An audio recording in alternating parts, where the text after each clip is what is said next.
परम सम्मानयोग Sikh mission college Ludhiana वालों चल रही गुरमत क्लास में शामिल हो गए वीरों भैनों, आप सारिਆਂ ਨੂੰ ਅੱਜ ਦੀ क्लास में जी आया। सतगुरु पातशाह जी की बख्शिश की हुई फतेह की आप सांझ करिए जी। वाहिगुरु जी का खालसा, वाहिगुरु जी की फतेह। हर सोमवार की तरह अज का साडा इस सैशन भी सवाल जवाब का है।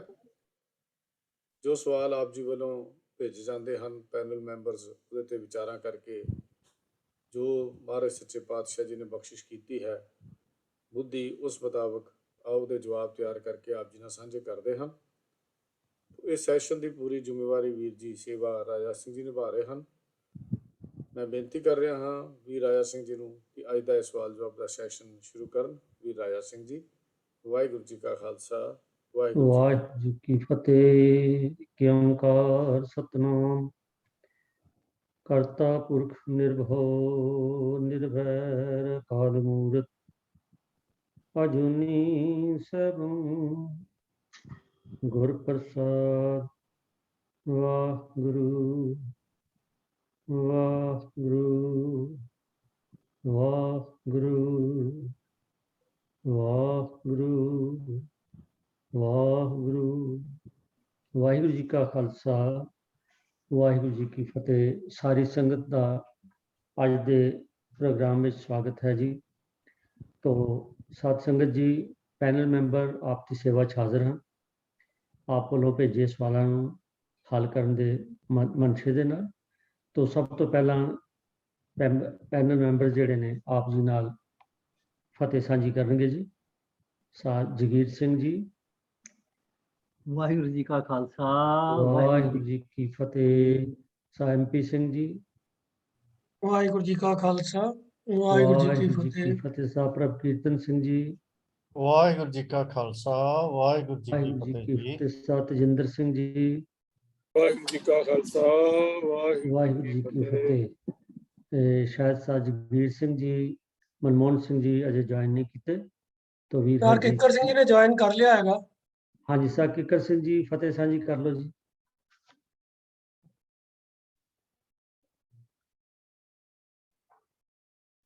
उन्होंने ऑडियो कनेक्टेड नहीं है पर। अच्छा चलो आप चलते हैं जी। तो सात संगत जी बाकी भी जोड़े पैनल मैंबर्स ने नालों नाल ज्वाइन कर लेंगे, पर असी समा जोड़ा दौड़ता जा रहा आओ वो चलिए। तो संगत जी आप जी का बहुत बहुत धन्यवाद है। आपने ਵੱਖ-ਵੱਖ विषयों के सवाल भेजे। बहुते सवाल इस हफ्ते साढ़े कोल गुरबाणी के उच्चारण और उन्होंने जो भाव ने उन्होंने नाल संबंधित ने। एक शब्द जिहड़ा है वो गुर इतिहास नाल भी संबंधित है, एक फिलॉसफी का विषय भी है। तो आओ साथ संग जितने सवाल हो सकणगे दिते समय में आप जी नाल साझे करांगे।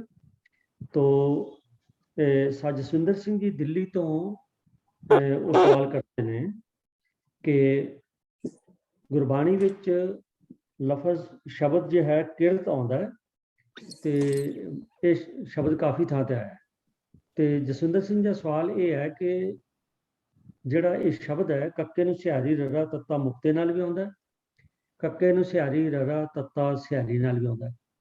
ते उन्हां दा सवाल ये है कि ये गुरबाणी अनुसार इन्हां दोनों जिहड़े शब्द ने भाव शब्द तो एक ही है पर उन्होंने जिहड़े स्पैलिंग्स ने उन्हां थोड़ा फर्क है, एक मुक्ता है एक सिहारी नाल है।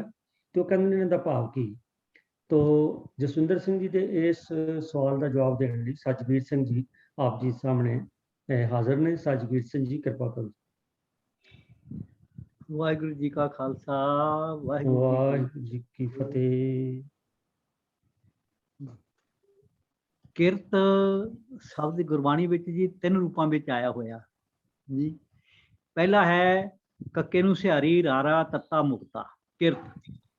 दूसरा रूप है कक्के नूं सिहारी रारा तत्ते नूं सिहारी किरत, ये भी किरत ही बोलिया जाएगा।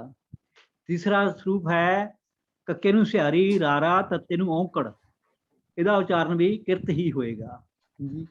ਭਾਈ ਕਾਹਨ ਸਿੰਘ ਨਾਭਾ ਜੀ ਨੇ ਕਿਰਤ ਦੇ ਅਰਥ ਕੀਤੇ ਹਨ ਕਰਮ, ਕਰਨੀ, ਕਰਤੂਤ, ਪਿਛਲੇ ਕੀਤੇ ਕਰਮ ਜੀ। ਹੁਣ ਆਪਾਂ 3 ਅੱਖਰਾਂ ਦਾ ਵਾਰੀ-ਵਾਰੀ ਲੈਂਦੇ ਹਾਂ ਜੀ। ਪਹਿਲਾਂ ਕਿਰਤ ਲੈਂਦੇ ਹਾਂ ਜਿਹਦੇ ਵਿੱਚ ਕੱਕੇ ਨੂੰ ਸਿਹਾਰੀ ਰਾਰਾ ਤੱਤਾ ਮੁਕਤਾ ਹੈ। ਇਹ ਬਹੁਵਚਨ ਨਾਉਨ ਹੈ, ਇਸ ਲਈ ਤੱਤੇ ਦਾ ਤੱਤਾ ਮੁਕਤਾ ਆਇਆ ਹੈਗਾ ਜੀ। ਗੁਰਬਾਣੀ ਵਿੱਚ ਆਂਦਾ ਕਿਰਤ ਕਮਾਵਨ ਸ਼ੁਭ ਅਸ਼ੁਭ ਕੀਨੇ ਤਿਨ ਪ੍ਰਭ ਆਪ। ਇਹ 252 ਅੰਕ ਦੇ ਉੱਤੇ ਗੁਰੂ ਗ੍ਰੰਥ ਸਾਹਿਬ ਪੰਕਤੀ ਦਰਜ ਹੈ ਜੀ। ਕਿਰਤ ਕਮਾਵਨ ਸ਼ੁਭ ਅਸ਼ੁਭ ਕੀਨੇ ਤਿਨ ਪ੍ਰਭ ਆਪ। ਇਹਦਾ ਮਤਲਬ ਇਹ ਹੋਇਆ ਪ੍ਰਭੂ ਖੁਦ ਬੰਦੇ ਕੋਲੋਂ ਚੰਗੇ ਮੰਦੇ ਕਰਮ ਆਪ ਕਰਾਉਂਦਾ ਹੈ। ਚੰਗੇ ਮੰਦੇ ਕਰਮ ਇੱਥੇ ਬਹੁਵਚਨ ਬਣ ਗਿਆ ਜੀ, ਕਿਉਂਕਿ ਤੱਤਾ ਇੱਥੇ ਮੁਕਤਾ ਹੈਗਾ। ਦੂਜੀ ਉਦਾਹਰਨ ਹੈ ਜੀ, ਕਿਰਤ ਕੀ ਬਾਂਧੀ ਸਭ ਫਿਰੈ ਦੇਖੋ ਵਿਚਾਰੀ। ਕੀਤੇ ਕਰਮਾਂ ਦਾ ਨਰੜਿਆ ਹੋਇਆ ਹਰ ਕੋਈ ਭਟਕ ਰਿਹਾ ਹੈ। ਕੀਤੇ ਕਰਮਾਂ ਦਾ, ਇੱਥੇ ਕਰਮਾਂ ਦਾ ਇਹ ਵੀ ਬਹੁਵਚਨ ਆ ਗਿਆ ਜੀ। ਇੱਥੇ ਵੀ ਕਿਰਤ ਤੱਤਾ ਮੁਕਤਾ ਹੈ। ਕੀਤੇ ਕਰਮਾਂ ਦਾ ਨਰੜਿਆ ਹੋਇਆ ਹਰ ਕੋਈ ਭਟਕ ਰਿਹਾ ਹੈ, ਤੁਸੀਂ ਵਿਚਾਰ ਕੇ ਦੇਖ ਲਵੋ। ਅੱਗੇ ਹੈ ਜੀ ਕਿਰਤ, ਕੱਕੇ ਨੂੰ ਸਿਆਰੀ ਰਾਰਾ ਤੇ ਤੱਤੇ ਨੂੰ ਸਿਆਰੀ ਕਿਰਤ। ਇਹ ਇਸਤਰੀ ਲਿੰਗ ਸ਼ਬਦ ਹੈ, ਇਸ ਲਈ ਤੱਤੇ ਨੂੰ ਸਿਆਰੀ ਲੱਗੀ ਹੋਈ ਹੈ। ਗੁਰਬਾਣੀ ਵਿੱਚ ਪੰਕਤੀ ਹੈ, ਸੂਦ ਵੈਸ ਪਰ ਕਿਰਤ ਕਮਾਵੈ। ਇਹਦਾ ਮਤਲਬ ਬਣਿਆ ਸੂਦਰ ਦੂਸਰਿਆਂ ਦੀ ਸੇਵਾ ਕਰਦਾ ਹੈ। ਇੱਥੇ ਕਿਰਤ ਦਾ ਅਰਥ ਬਣ ਗਿਆ ਸੇਵਾ। ਸੂਦਰ ਦੂਸਰਿਆਂ ਦੀ ਸੇਵਾ ਕਰਦਾ ਹੈ। ਵੈਸ ਵੀ ਵਣਜ ਆਦਿ ਕਿਰਤ ਕਰਦਾ ਹੈ। ਇੱਥੇ ਜਿਹੜਾ ਕਿਰਤ ਜਿਹੜਾ ਕੱਕੇ ਨੂੰ ਸਿਹਾਰੀ ਹੈ, ਇਹ ਇੱਥੇ ਇਸਤਰੀ ਲਿੰਗ ਰੂਪ ਦੇ ਵਿੱਚ ਵਰਤਿਆ ਗਿਆ ਹੈ। ਇੱਕ ਹੋਰ ਉਦਾਹਰਨ ਹੈ ਜੀ ਗੁਰਬਾਣੀ ਦੇ ਵਿੱਚ, ਕਿਰਤ ਕਰਮ ਕੇ ਵਿਛੜੇ ਕਰ ਕਿਰਪਾ ਮੇਲੋ ਰਾਮ। ਇਹ 133 ਅੰਕ ਦੇ ਉੱਪਰ ਹੈ 12 ਮਾਹ ਦੇ ਵਿੱਚ। ਹੇ ਪ੍ਰਭੂ, ਅਸੀਂ ਆਪਣੇ ਕਰਮਾਂ ਦੀ ਕਮਾਈ ਅਨੁਸਾਰ ਤੇਰੇ ਕੋਲੋਂ ਵਿਛੜੇ ਹੋਏ ਹਾਂ। ਤੇਰੇ ਕਰਮ, ਆਪਣੇ ਕਰਮਾਂ ਦੀ ਕਮਾਈ ਅਨੁਸਾਰ ਤੇਰੇ ਕੋਲੋਂ ਵਿਛੜੇ ਹੋਏ ਹਾਂ, ਮਿਹਰ ਕਰਕੇ ਸਾਨੂੰ ਆਪਣੇ ਨਾਲ ਮੇਲ ਲਵੋ। ਇੱਥੇ ਵੀ ਕਿਰਤ ਦਾ ਅਰਥ ਕਮਾਈ ਆ ਗਿਆ। ਕੀਤੇ ਕਰਮਾਂ ਦੀ ਕਮਾਈ ਇਸਤਰੀ ਲਿੰਗ ਸ਼ਬਦ ਆ ਗਿਆ, ਇਸ ਕਰਕੇ ਤੱਤੇ ਨੂੰ ਸਿਹਾਰੀ ਲੱਗੀ ਹੋਈ ਹੈ। ਅੱਗੇ ਹੈ ਜੀ ਕਿਰਤ, ਕੱਕੇ ਨੂੰ ਸਿਹਾਰੀ ਰਾਰਾ ਤੱਤੇ ਨੂੰ ਔਂਕੜ। ਇਹ ਇੱਕ ਵਚਨ ਨਾਮ ਹੈ, ਪੁਲਿੰਗ ਹੈ, ਇਸ ਲਈ ਅੰਤ ਵਾਲੇ ਤੱਤੇ ਨੂੰ ਔਂਕੜ ਲੱਗਿਆ ਹੋਇਆ। ਜਿਵੇਂ ਕਿਰਤ ਪਿਆ ਨਾ ਮੇਟੈ ਕੋਏ। 154 ਨੰਬਰ ਅੰਕ ਦੇ ਉੱਤੇ ਇਹ ਪੰਕਤੀ ਦਰਜ ਹੈ ਗੁਰੂ ਗ੍ਰੰਥ ਸਾਹਿਬ ਦੇ ਵਿੱਚ। ਕਿਰਤ ਪਿਆ ਨਾ ਮੇਟੈ ਕੋਏ। ਕਿਰਤ ਦੇ ਤੱਤੇ ਨੂੰ ਇੱਥੇ ਨਾ ਔਂਕੜ ਲੱਗਿਆ ਹੋਇਆ ਜੀ। ਇੱਥੇ ਬਣ ਗਿਆ, ਇਹਦੇ ਅਰਥ ਬਣ ਗਏ ਜੀ, ਜਨਮਾਂ ਜਨਮਾਂਤਰਾਂ ਦੇ ਕੀਤੇ ਕਰਮ ਸੰਸਕਾਰਾਂ ਦਾ ਸਮੂਹ ਜੋ ਮਨ ਵਿੱਚ ਇਕੱਠਾ ਹੋਇਆ ਹੈ। ਇਕੱਠਾ ਹੋਇਆ ਹੈ ਮਤਲਬ ਇਹ ਇੱਕ ਵਚਨ ਹੋ ਗਿਆ ਸਮੂਹ। ਕਰਮਾਂ ਦੀ ਰਾਹੀਂ ਵੀ ਕੋਈ ਇਸ਼ਨਾਨ ਕਰ ਲਈਏ, ਕੋਈ ਦਾਨ ਕਰ ਲਈਏ, ਕੋਈ ਇਹੋ ਜਿਹੇ ਕਰਮ ਕਰ ਲਈਏ, ਕੋਈ ਮਨੁੱਖ ਮਿਟਾ ਨਹੀਂ ਸਕਦਾ ਕਰਮਾਂ ਦੇ ਨਾਲ ਜੀ। ਅੱਗੇ ਸੰਜੋਗੀ ਆਇਆ, ਕਿਰਤ ਕਮਾਇਆ, ਕਰਨੀ ਕਾਰ ਕਰਾਈ। ਇਹ 75 ਅੰਕ ਦੇ ਉੱਤੇ ਹੈ। ਸੰਜੋਗੀ ਆਇਆ, ਕਿਰਤ ਕਮਾਇਆ। ਇੱਥੇ ਵੀ ਕਿਰਤ ਦੇ ਤੱਤੇ ਨੂੰ ਔਂਕੜ ਹੈ। ਇੱਥੇ ਵੀ ਇਹ ਇੱਕ ਵਚਨ ਦੇ ਵਿੱਚ ਆਇਆ ਹੋਇਆ ਹੈ ਕਿ ਸੰਜੋਗੀ ਆਇਆ, ਕਿਰਤ ਕਮਾਇਆ, ਕਰਨੀ ਕਾਰ ਕਰਾਈ। ਜੀਵ ਨੇ ਪਿਛਲੇ ਜਨਮਾਂ ਵਿੱਚ ਕਰਮਾਂ ਦਾ ਜੋ ਸੰਗ੍ਰਹਿ ਕਮਾਇਆ, ਇਸ ਕਰਮਾਂ ਦਾ ਸੰਗ੍ਰਹਿ ਇੱਕ ਵਚਨ ਆ ਗਿਆ ਜੀ, ਕਮਾਇਆ। ਉਸ ਅਨੁਸਾਰ ਉਹ ਜਗਤ ਵਿੱਚ ਜਨਮਿਆ ਅਤੇ ਸੰਸਾਰ ਵਿੱਚ ਆ ਕੇ ਮੁੜ ਉਸੇ ਅਨੁਸਾਰ ਕਰਨੀ ਕਰਦਾ ਹੈ, ਮਤਲਬ ਕਾਰ ਕਮਾਉਂਦਾ ਹੈ। ਸੋ ਗੁਰਬਾਣੀ ਵਿੱਚ ਇਹ ਸ਼ਬਦ ਬਹੁਵਚਨ, ਇਸਤਰੀ ਲਿੰਗ ਅਤੇ ਇੱਕ ਵਚਨ ਦੇ ਰੂਪ ਵਿੱਚ ਆਇਆ ਹੈ। ਤਿੰਨਾਂ ਰੂਪਾਂ ਦਾ ਉਚਾਰਨ ਕਿਰਤ ਹੀ ਹੋਵੇਗਾ। ਇਤਨੀ ਬੇਨਤੀ ਪ੍ਰਵਾਨ ਕਰਨਾ ਜੀ। ਵਾਹਿਗੁਰੂ ਜੀ ਕਾ ਖਾਲਸਾ, ਵਾਹਿਗੁਰੂ ਜੀ ਕੀ ਫਤਿਹ। ਗੁਰਬਾਣੀ ਵਿੱਚ ਇਹ ਸ਼ਬਦ ਇੱਕ ਵਚਨ, ਬਹੁਵਚਨ ਤੇ ਇਸਤਰੀ ਲਿੰਗ ਕਰਕੇ ਆਇਆ। ਤੋ ਵੀਰ ਜਗੀਰ ਸਿੰਘ ਜੀ ਨੇ ਗੁਰਬਾਣੀ ਦੀਆਂ ਤੁਕਾਂ ਦੇ ਕੇ ਸਾਨੂੰ ਨਾਲ ਇਹ ਦੱਸਿਆ, ਤੇ ਆਸ ਹੈ ਇਹ ਗੱਲ ਸਪਸ਼ਟ ਹੋ ਗਈ ਸਾਜੇ ਸੁੰਦਰ ਸਿੰਘ ਜੀ ਨੂੰ ਔਰ ਬਾਕੀ ਸੰਗਤ ਨੂੰ ਵੀ, ਬਈ ਉਚਾਰਨ ਕਿਰਤ ਹੀ ਹੈ, ਚਾਹੇ ਉਹ ਮੁਕਤਾ ਹੋਵੇ, ਚਾਹੇ ਅਖੀਰ ਤੇ ਸਿਹਾਰੀ ਹੋਵੇ, ਉਚਾਰਨ ਜਿਹੜਾ ਉਹ ਕਿਰਤ ਹੀ ਆਣਾ। ਤੋ ਇਹੀ ਸਵਾਲ ਸੀਗਾ। ਤੋ ਤੇਜਿੰਦਰ ਕੌਰ ਜੀ ਨੇ ਲਿਖਿਆ ਹੈ ਕਿ ਕਿਰਤ ਇਸਤਰੀ ਲਿੰਗ ਸ਼ਬਦ ਹੈ, ਇਸ ਲਈ ਮੁਕਤਾ ਹੈ। ਕਿਰਤ ਵਿੱਚ ਸਿਹਾਰੀ ਸੰਬੰਧਕੀ ਅਰਥ ਦੇ ਰਿਹਾ ਹੈ, ਉਹਨਾਂ ਨੇ ਲਿਖਿਆ ਇਹ। ਤੋ ਆਪ ਜੀ ਵੱਲੋਂ ਤੇਜਿੰਦਰ ਕੌਰ ਜੀ ਇਹ ਜੋ ਇਸ 'ਚ ਵਾਧਾ ਕੀਤਾ ਹੈ ਗ੍ਰਾਮੈਟੀਕਲੀ, ਅਸੀਂ ਆਪ ਜੀ ਦੇ ਧੰਨਵਾਦੀ ਹਾਂ। ਤੋ ਸਾਧ ਸੰਗਤ ਜੀ, ਇੱਕ ਸਵਾਲ ਹੋਰ ਸਾਡੇ ਕੋਲ ਆਇਆ ਕਿ ਉਦਾਸੀ ਅਖਾੜਿਆਂ ਬਾਰੇ ਜਾਣਕਾਰੀ ਦਿਓ, ਔਰ ਜਿਹੜੇ ਗੁੰਗੇ ਨੇ ਉਹਨਾਂ ਬਾਰੇ ਜਾਣਕਾਰੀ ਦਿਓ। ਤੋ ਜਿਨ੍ਹਾਂ ਦਾ ਸਵਾਲ ਹੈ ਮੈਂ ਉਹਨਾਂ ਨੂੰ ਬੇਨਤੀ ਕਰਦੇ ਹਾਂ ਕਿ ਇਹਦਾ ਜਿਹੜਾ ਉੱਤਰ ਹੈ ਇਹ ਬੜਾ ਲੰਬਾ ਬਣਦਾ ਹੈ। ਤੋ ਫੈਸਲਾ ਇਹ ਹੋਇਆ ਕਿ ਵੀਰ ਤੇਜਿੰਦਰ ਸਿੰਘ ਜੀ ਜਿਸ ਵੇਲੇ ਆਪਣਾ ਉਹਨਾਂ ਦਾ ਨੈਕਸਟ ਵਿਸ਼ਾ ਹੋਏਗਾ ਉਹਦੇ ਵਿੱਚ ਇਹ ਸਾਰਾ ਡਿਟੇਲ ਦੱਸਣਗੇ ਤੇ ਜਿਹੜੇ ਸਵਾਲ ਕਰਨ ਵਾਲੇ ਨੇ ਉਹਨਾਂ ਨੂੰ ਉਹਨਾਂ ਦਾ ਉੱਤਰ ਉਹਦੇ ਵਿੱਚ ਮਿਲ ਜਾਏ। ਅਗਲੇ ਬੁੱਧਵਾਰ ਆਓ ਸੰਗਤ ਜੀ। ਹਾਂਜੀ ਤੇਜਿੰਦਰ ਸਿੰਘ। ਅਗਲੇ ਬੁੱਧਵਾਰ ਹਾਂਜੀ, ਅਗਲੇ ਬੁੱਧਵਾਰ ਨੂੰ ਸਰ ਤੇਜਿੰਦਰ ਸਿੰਘ ਜੀ ਨੇ ਜਿਹੜਾ ਟੌਪਿਕ ਲੈਣਾ ਉਹਦੇ 'ਚ ਕਵਰ ਹੋ ਜਾਏਗਾ। ਤੋ ਇਸ ਕਰਕੇ ਕਿਉਂਕਿ ਇਹਦਾ ਉੱਤਰ ਲੰਬਾ ਹੈ, ਅੱਜ ਅਸੀਂ ਨਹੀਂ ਲੈ ਰਹੇ, ਖਿਮਾ। ਤੋ ਆਓ ਸਤਸੰਗ, ਜਿਹੜਾ ਅਗਲਾ ਸਵਾਲ ਹੈ ਉਹ ਹੈ ਭਾਈ ਗੁਰਦਾਸ ਜੀ ਦੀਆਂ ਵਾਰਾਂ ਵਿੱਚੋਂ ਇੱਕ ਤੁਕ ਲਿਖੀ ਹੈ ਸਵਾਲ ਕਰਤਾ ਨੇ। ਇਕਸ ਬ੍ਰਹਿਮੰਡ ਵਿੱਚ 10-10 ਕਰ ਅਵਤਾਰ ਉਤਾਰਾ। ਤੇ ਉਹ ਪੁੱਛਦੇ ਨੇ ਵੀ ਹਰ ਬ੍ਰਹਿਮੰਡ ਵਿੱਚ 10-10 ਭਾਵੀ ਹੀ ਅਵਤਾਰ ਹਨ।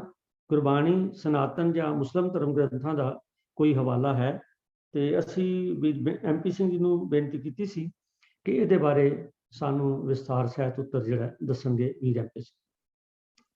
ਵਾਹਿਗੁਰੂ ਜੀ ਕਾ ਖਾਲਸਾ, ਵਾਹਿਗੁਰੂ ਜੀ ਕੀ ਫਤਿਹ। ਭਾਈ ਗੁਰਦਾਸ ਜੀ ਦੀ ਪਹਿਲੀ ਵਾਰ ਦੀ ਚੌਥੀ ਪੌੜੀ ਦੇ ਵਿੱਚੋਂ ਇਹ ਪੰਕਤੀ ਲਈ ਗਈ ਹੈ ਜਿਹਦੇ ਉੱਪਰ ਸਵਾਲ ਕੀਤਾ ਗਿਆ ਹੈ। तो आप जी की स्क्रीन के ऊपर ये चौथी पौड़ी डिस्प्ले हो रही है। तो इस पंक्ति का इकली का अर्थ करना इतना सौखा नहीं रहेगा जब तक पौड़ी के भाव नूं पिछों जो मैटर चलता आ रहा है आरंभ तो उन्होंने अगर वो नाल ना जोड़िया जाए। तो इसलिए संखेप में असी इस पौड़ी के अर्थ भाव नूं समझ के ते इस पंक्ति के अर्थां नूं भी समझण दा यतन करांगे। तो आओ पहला एक बारी इस पौड़ी का पाठ कर लेंदे हाँ जी। ओंकार आकार कर, एक कवाओ पसाओ पसारा, पंज तत्व परवान कर, घट घट अंदर त्रिभवन सारा, कादर तिने ना लखिया, कुदरत साज किया अवतारा, एक दू कुदरत लख कर, लख बेअंत असंख अपारा, रोम रोम विच रखियोन कर ब्रह्मंड करोड़ शुमारा, इक्कस ब्रह्मंड विच 10-10 कर अवतार उतारा, तेते बेद ब्यास कर, कई कतेब मुहम्मद यारा, कुदरत एक एता पासारा, कुदरत एक एता पासारा। तो आम जिवें मर्यादा है कि जदों ये वारां दीयां पौड़ियां हुंदियां हन ते इन्हां पौड़ियां दा जो अंतरी भाव मुख भाव हुंदा है वो आखिरी पंक्ति दे विच दिता जाता है। तो इस पौड़ी की आखिरी पंक्ति है कुदरत एक एता पासारा, जितों ये गल स्पष्ट हो जाती है कि भाई गुरदास जी इत्थे कुदरत की बेअंतता का जो कादर की रची हुई कुदरत है उहदे बहुत वड्डे पसारे की गल समझा रहे हैं कि एक कुदरत का इन्ना वड्डा पसारा है जिहदियां मिसालां उन्होंने पौड़ी दी पहलियां उपर आईयां पंक्तियां विच दित्तियां ने। उस पौड़ी की आरंभता करते हैं कि भाई ओंकार आकार कर, एक कवाओ पसाओ पसारा। तो ओंकार लफज जिहड़ा है प्रभु परमात्मा वास्ते आया है कि उसे परमात्मा दे एक कवाओ तो, कवाओ का अर्थ है बचन, उहदा बोल।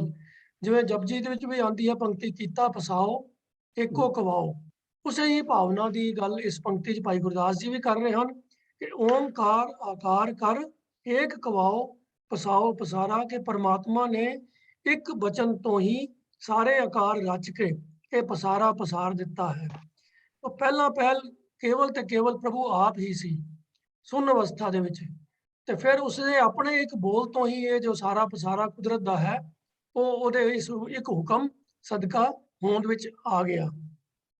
हुण इस पसारे की अगों थोड़ी जी व्याख्या कर रहे हैं भाई गुरदास जी।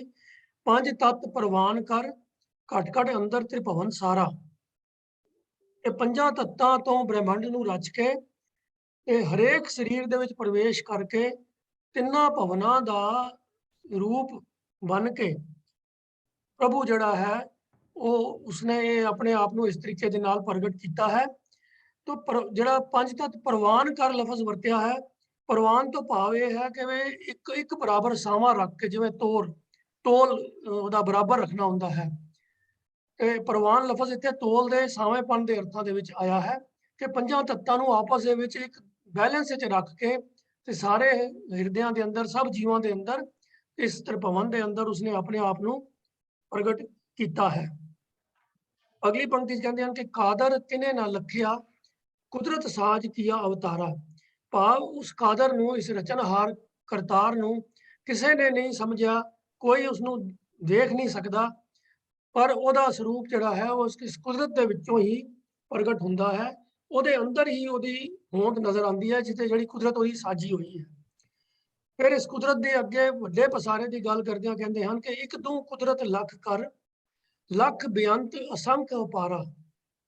ਕਿ ਇੱਕ ਕੁਦਰਤ ਦੀ ਵਿੱਚ ਮਾਇਆ ਨੂੰ ਰਚ ਕੇ ਤੇ ਫਿਰ ਉਸ ਪ੍ਰਭੂ ਨੇ ਇਹ ਬ੍ਰਹਿਮੰਡ ਤੇ ਇਸ ਤੋਂ ਬਾਅਦ ਅਸੰਖ ਅਪਾਰ ਅਣਗਿਣਤ ਜਿਹੜੇ ਹਨ ਉਹ ਰਚਨਾ ਦੇ ਰੂਪ ਉਸਨੇ ਸਾਜ ਦਿੱਤੇ ਹਨ।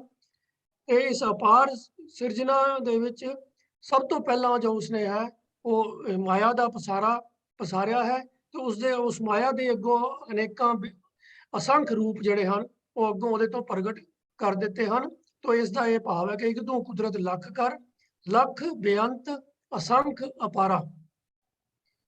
ਅੱਗੇ ਕਹਿੰਦੇ ਹਨ ਕਿ ਰੋਮ ਰੋਮ ਵਿੱਚ ਰੱਖਿਓਨ, ਕਰ ਬ੍ਰਹਿਮੰਡ ਕਰੋੜ ਸ਼ੁਮਾਰਾ। ਕਿ ਇੱਕ ਇੱਕ ਰੋਮ ਦੇ ਵਿੱਚ ਕਰੋੜਾਂ ਦੀ ਗਿਣਤੀ ਵਿੱਚ ਉਸਨੇ ਬ੍ਰਹਿਮੰਡ ਰੱਖੇ ਹੋਏ ਹਨ। ਤੋ ਇਹ ਸਾਰੀਆਂ ਜਿਹੜੀਆਂ ਗੱਲਾਂ ਆ ਰਹੀਆਂ ਨੇ ਤਿੰਨਾਂ ਚਾਰਾਂ ਪੰਕਤੀਆਂ ਦੇ ਅੰਦਰ, ਇਹਦੇ ਵਿੱਚ ਇਸ ਰਚਨਾ ਦਾ ਬੇਅੰਤਤਾ ਦਾ ਜੋ ਅੰਦਾਜ਼ਾ ਹੈ ਭਾਈ ਗੁਰਦਾਸ ਜੀ ਦੇ ਰਹੇ ਹਨ ਕਿ ਵੀ ਬੰਦਾ ਇੱਕ ਅੰਦਾਜ਼ਾ ਨਹੀਂ ਲਗਾ ਸਕਦਾ ਕਿ ਉਸ ਕਾਦਰ ਦੀ ਕੁਦਰਤ ਕਿੰਨੀ ਵਿਸ਼ਾਲ ਹੈ, ਕਿੰਨਾ ਉਹਦਾ ਪਸਾਰਾ ਹੈ। ਤੋ ਇਹ ਵੱਡੀਆਂ ਵੱਡੀਆਂ ਗਿਣਤੀਆਂ, ਕਰੋੜ, ਅਸੰਖ, ਲੱਖਾਂ ਦੀ ਵਰਤੋਂ ਕਰਕੇ ਇੱਕ ਵੱਡੇ ਪਸਾਰੇ ਦੇ ਪਸਾਰ ਦਾ ਅੰਦਾਜ਼ਾ ਜੋ ਹੈ ਭਾਈ ਗੁਰਦਾਸ ਜੀ ਸਾਨੂੰ ਕਰਵਾ ਰਹੇ ਹਨ। ਇਸ ਤੋਂ ਅੱਗੇ ਉਹ ਪੰਕਤੀ ਹੈ ਜਿਹਦੇ ਬਾਰੇ ਸਵਾਲ ਹੈ ਕਿ ਇਕਸ ਬ੍ਰਹਿਮੰਡ ਵਿੱਚ 10-10 ਕਰ ਅਵਤਾਰ ਉਤਾਰਾ। ਤੋ ਇਕਸ ਦਾ ਭਾਵ ਹੈ ਹਰ ਇੱਕ ਵਿੱਚ, ਹਰ ਇੱਕ ਬ੍ਰਹਿਮੰਡ ਦੇ ਵਿੱਚ ਇਕਸ। ਜਿਵੇਂ ਆਮ ਤੌਰ ਤੇ ਇੱਕ ਲਫ਼ਜ਼ ਜਿਹੜਾ ਹੈ ਅਸੀਂ ਵਰਤਦੇ ਹਾਂ ਜਦੋਂ ਕਿਸੇ ਇੱਕ ਚੀਜ਼ ਦੀ ਗੱਲ ਕਰਨੀ ਹੋਵੇ, ਤੇ ਜਦੋਂ ਅਸੀਂ ਗੱਲ ਕਰਦੇ ਹਾਂ ਬਈ ਹਰ ਇੱਕ ਵਿੱਚ, ਤਾਂ ਉਹਨੂੰ ਕਈ ਵਾਰੀ ਦੁਹਰਾ ਕੇ ਬੋਲਦੇ ਹਾਂ ਵੀ ਇੱਕ ਇੱਕ ਬੰਦੇ ਨੂੰ ਇਹ ਚੀਜ਼ ਦਿੱਤੀ ਜਾਏਗੀ। ਉਹਦਾ ਭਾਵ ਹੁੰਦਾ ਹੈ ਕਿ ਹਰ ਇੱਕ ਬੰਦੇ ਨੂੰ ਇਹ ਚੀਜ਼ ਦਿੱਤੀ ਜਾਏਗੀ। ਤੋ ਇਸੇ ਤਰ੍ਹਾਂ ਹੀ ਇਕਸ ਬ੍ਰਹਿਮੰਡ ਵਿੱਚ ਦਾ ਭਾਵ ਹੈ ਹਰ ਇੱਕ ਬ੍ਰਹਿਮੰਡ ਦੇ ਵਿੱਚ, ਇੱਕ ਇੱਕ ਬ੍ਰਹਿਮੰਡ ਦੇ ਵਿੱਚ 10-10 ਕਰ ਅਵਤਾਰ ਉਤਾਰਾ। ਤੋ ਇੱਥੇ 10-10 ਵੀ ਜਿਹੜਾ ਰਿਪੀਟ ਕੀਤਾ ਗਿਆ ਹੈ ਉਹ ਵੀ ਇਸੇ ਸੈਂਸ ਵਿੱਚ ਹੀ ਹੈ ਕਿ ਹਰ ਬ੍ਰਹਿਮੰਡ ਦੇ ਵਿੱਚ 10-10 ਅਵਤਾਰ ਉਹਨੇ ਉਤਾਰ ਦਿੱਤੇ ਹਨ। ਤੋ ਇਹ 10 ਜਿਹੜਾ ਹੈ ਕੋਈ ਫਿਕਸਡ ਗਿਣਤੀ ਇਸ ਪੱਖ ਤੋਂ ਨਹੀਂ ਦਿੱਤੀ ਗਈ ਕਿ ਸਿਰਫ 10 ਹੀ ਅਵਤਾਰ ਉਹਨੇ ਪੈਦਾ ਕੀਤੇ ਹਨ, ਪਰ 10 ਅਵਤਾਰ ਕਿਉਂਕਿ ਭਾਰਤੀ ਸੰਸਕ੍ਰਿਤੀ ਦੇ ਵਿੱਚ ਇੱਕ ਪ੍ਰਚਲਿਤ ਗਿਣਤੀ ਸੀ, 10 ਅਵਤਾਰ ਸਨਾਤਨ ਮਤ ਦੇ ਵਿੱਚ ਪ੍ਰਚਲਿਤ ਹਨ। ਤੋ ਇਸ ਕਰਕੇ ਉਸ ਪ੍ਰਚਲਿਤ ਗਿਣਤੀ ਨੂੰ ਵਰਤ ਕੇ ਤੇ ਆਈਡੀਆ ਭਾਈ ਗੁਰਦਾਸ ਜੀ ਇਹੀ ਦੇ ਰਹੇ ਹਨ ਕਿ ਭਈ ਉਸਨੇ ਹਰ ਬ੍ਰਹਿਮੰਡ ਦੇ ਵਿੱਚ ਜਿੰਨੇ ਵੀ ਉਹਦੀ ਰਚਨਾ ਦੇ ਹਿੱਸੇ ਹਨ ਉਹਨਾਂ ਦੇ ਵਿੱਚ ਉਹਨੇ ਕਈ ਅਵਤਾਰਾਂ ਨੂੰ ਉੱਥੇ ਪੈਦਾ ਕੀਤਾ ਹੈ।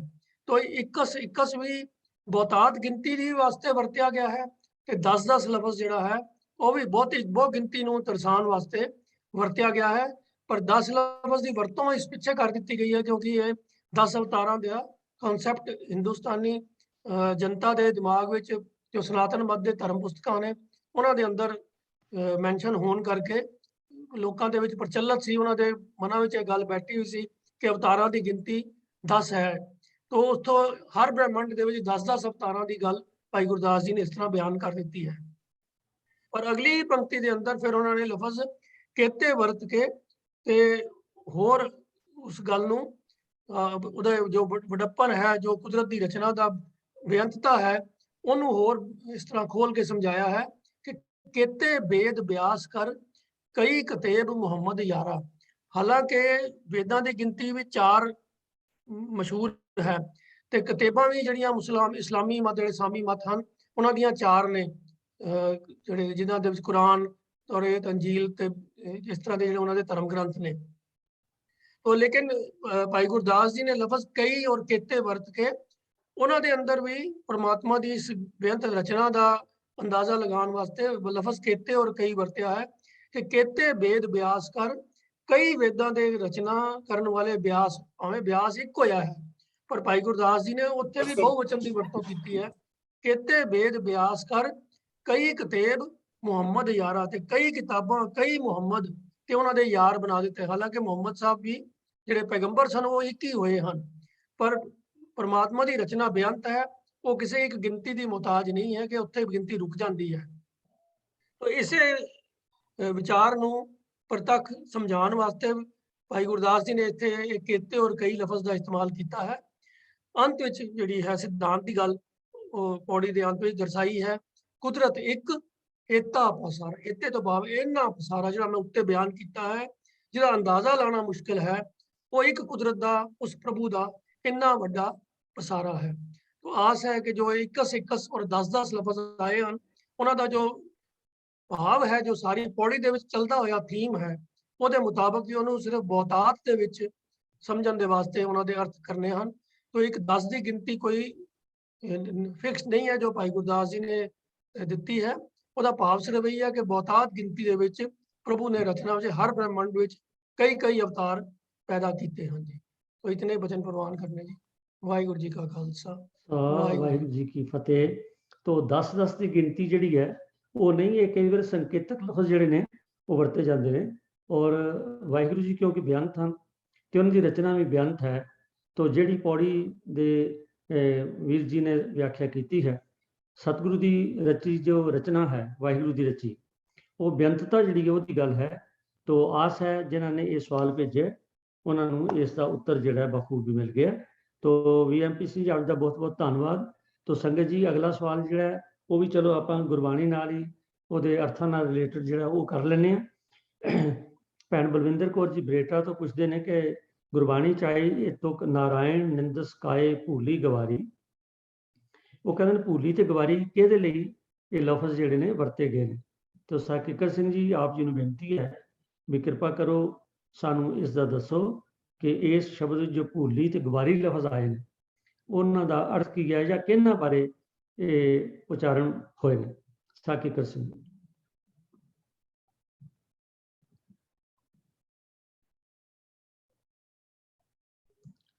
ਅਨਮਿਊਟ ਕਰ ਲਓ ਕਿਕਰ ਸਿੰਘ। ਮੈਨੂੰ ਤਾਂ ਲੱਗਦਾ ਕਿ ਕਿੱਕਰ ਸਿੰਘ ਦਾ ਕਨੈਕਸ਼ਨ ਕੱਟ ਗਿਆ।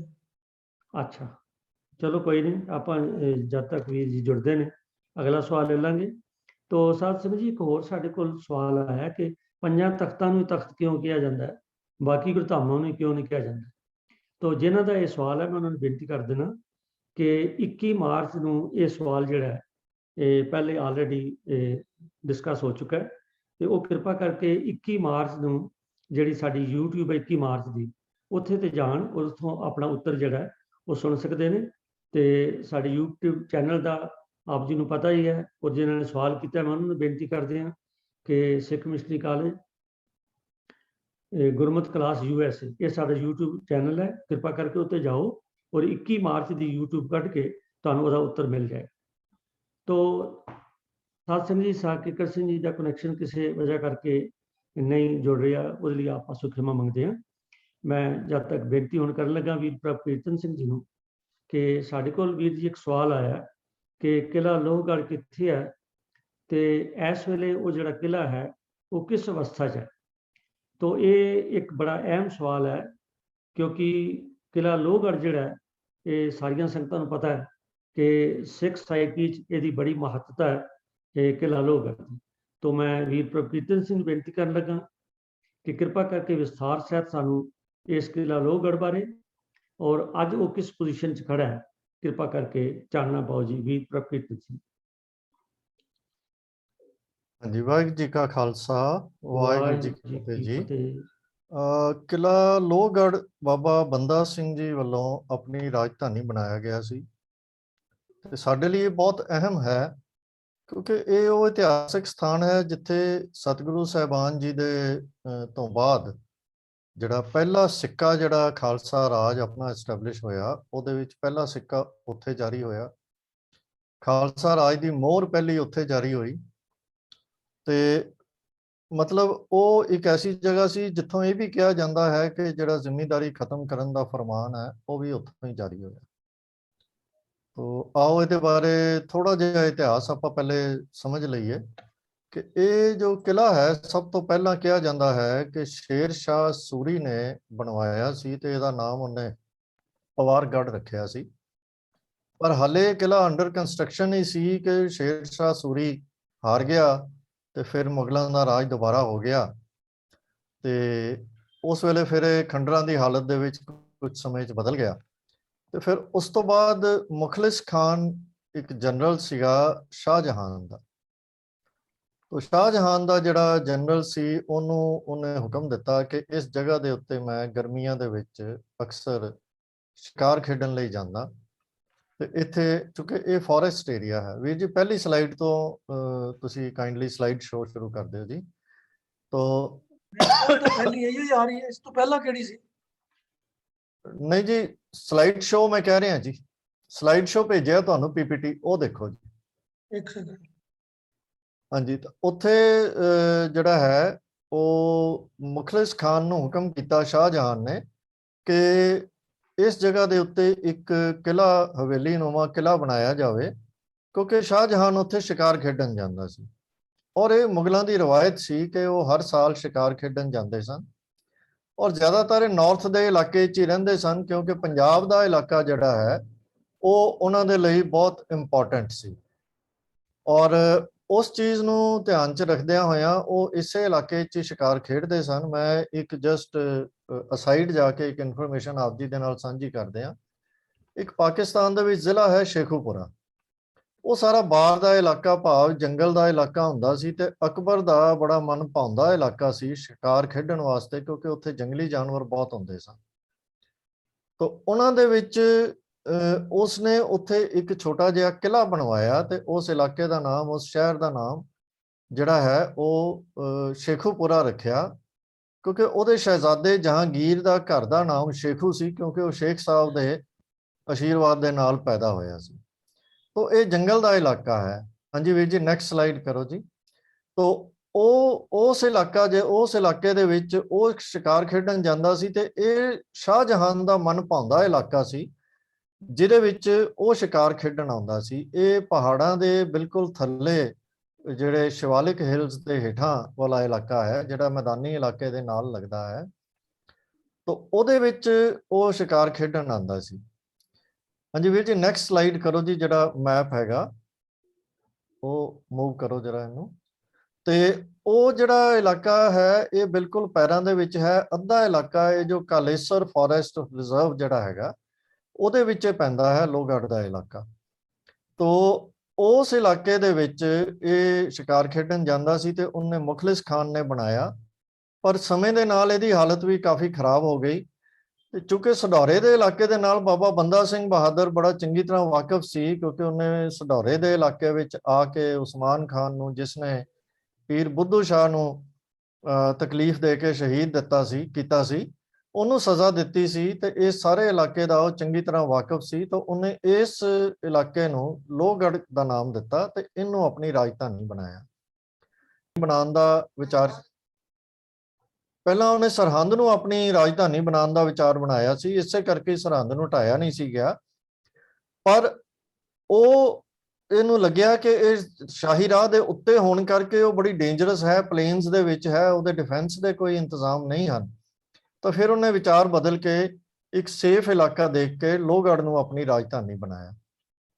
ਤਾਂ ਲੋਹਗੜ੍ਹ ਦੇ ਵਿੱਚ ਆ ਕੇ ਜਦੋਂ ਉਹਨੇ ਆਪਣੀ ਰਾਜਧਾਨੀ ਬਣਾਇਆ, ਇੱਥੇ ਤਕਰੀਬਨ ਜਿਹਨੂੰ ਕਹਿੰਦੇ ਹਨ ਕਿ ਸਾਰਾ ਸ਼ਾਹੀ ਖਜ਼ਾਨਾ ਲੁੱਟਿਆ ਹੋਇਆ ਜੋ ਸੀ ਮੁਗਲਾਂ ਤੋਂ, ਉਹ ਸਾਰਾ ਉਹਨੇ ਇੱਥੇ ਸ਼ਿਫਟ ਕੀਤਾ। ਤੇ ਇੱਥੇ ਲਿਆ ਕੇ ਉਸਨੇ ਕਿਹਾ ਜਾਂਦਾ ਹੈ ਕਿ ਜ਼ਮੀਨ ਦੇ ਵਿੱਚ ਦਬਾ ਕੇ ਰੱਖਿਆ। ਪਰ ਜਿਹੜਾ ਇਹ ਇਲਾਕਾ ਸੀ ਇਹ ਬੜਾ ਸੇਫ ਸੀਗਾ, ਕਿਉਂਕਿ ਇਹ ਇੱਕ ਟਾਪੂ ਦੀ ਸ਼ਕਲ ਦੇ ਵਿੱਚ ਸੀਗਾ। ਦੋ ਨਦੀਆਂ ਦੇ ਆਲੇ ਦੁਆਲੇ ਲੰਘਦੀਆਂ ਸੀ, ਇੱਕ ਪਾਮੋ ਵਾਲੀ ਖੱਡ ਕਹਿਲਾਂਦੀ ਸੀ, ਦੂਜੀ ਡਸਕਾ ਵਾਲੀ ਖੱਡ ਕਹਿਲਾਂਦੀ ਸੀ।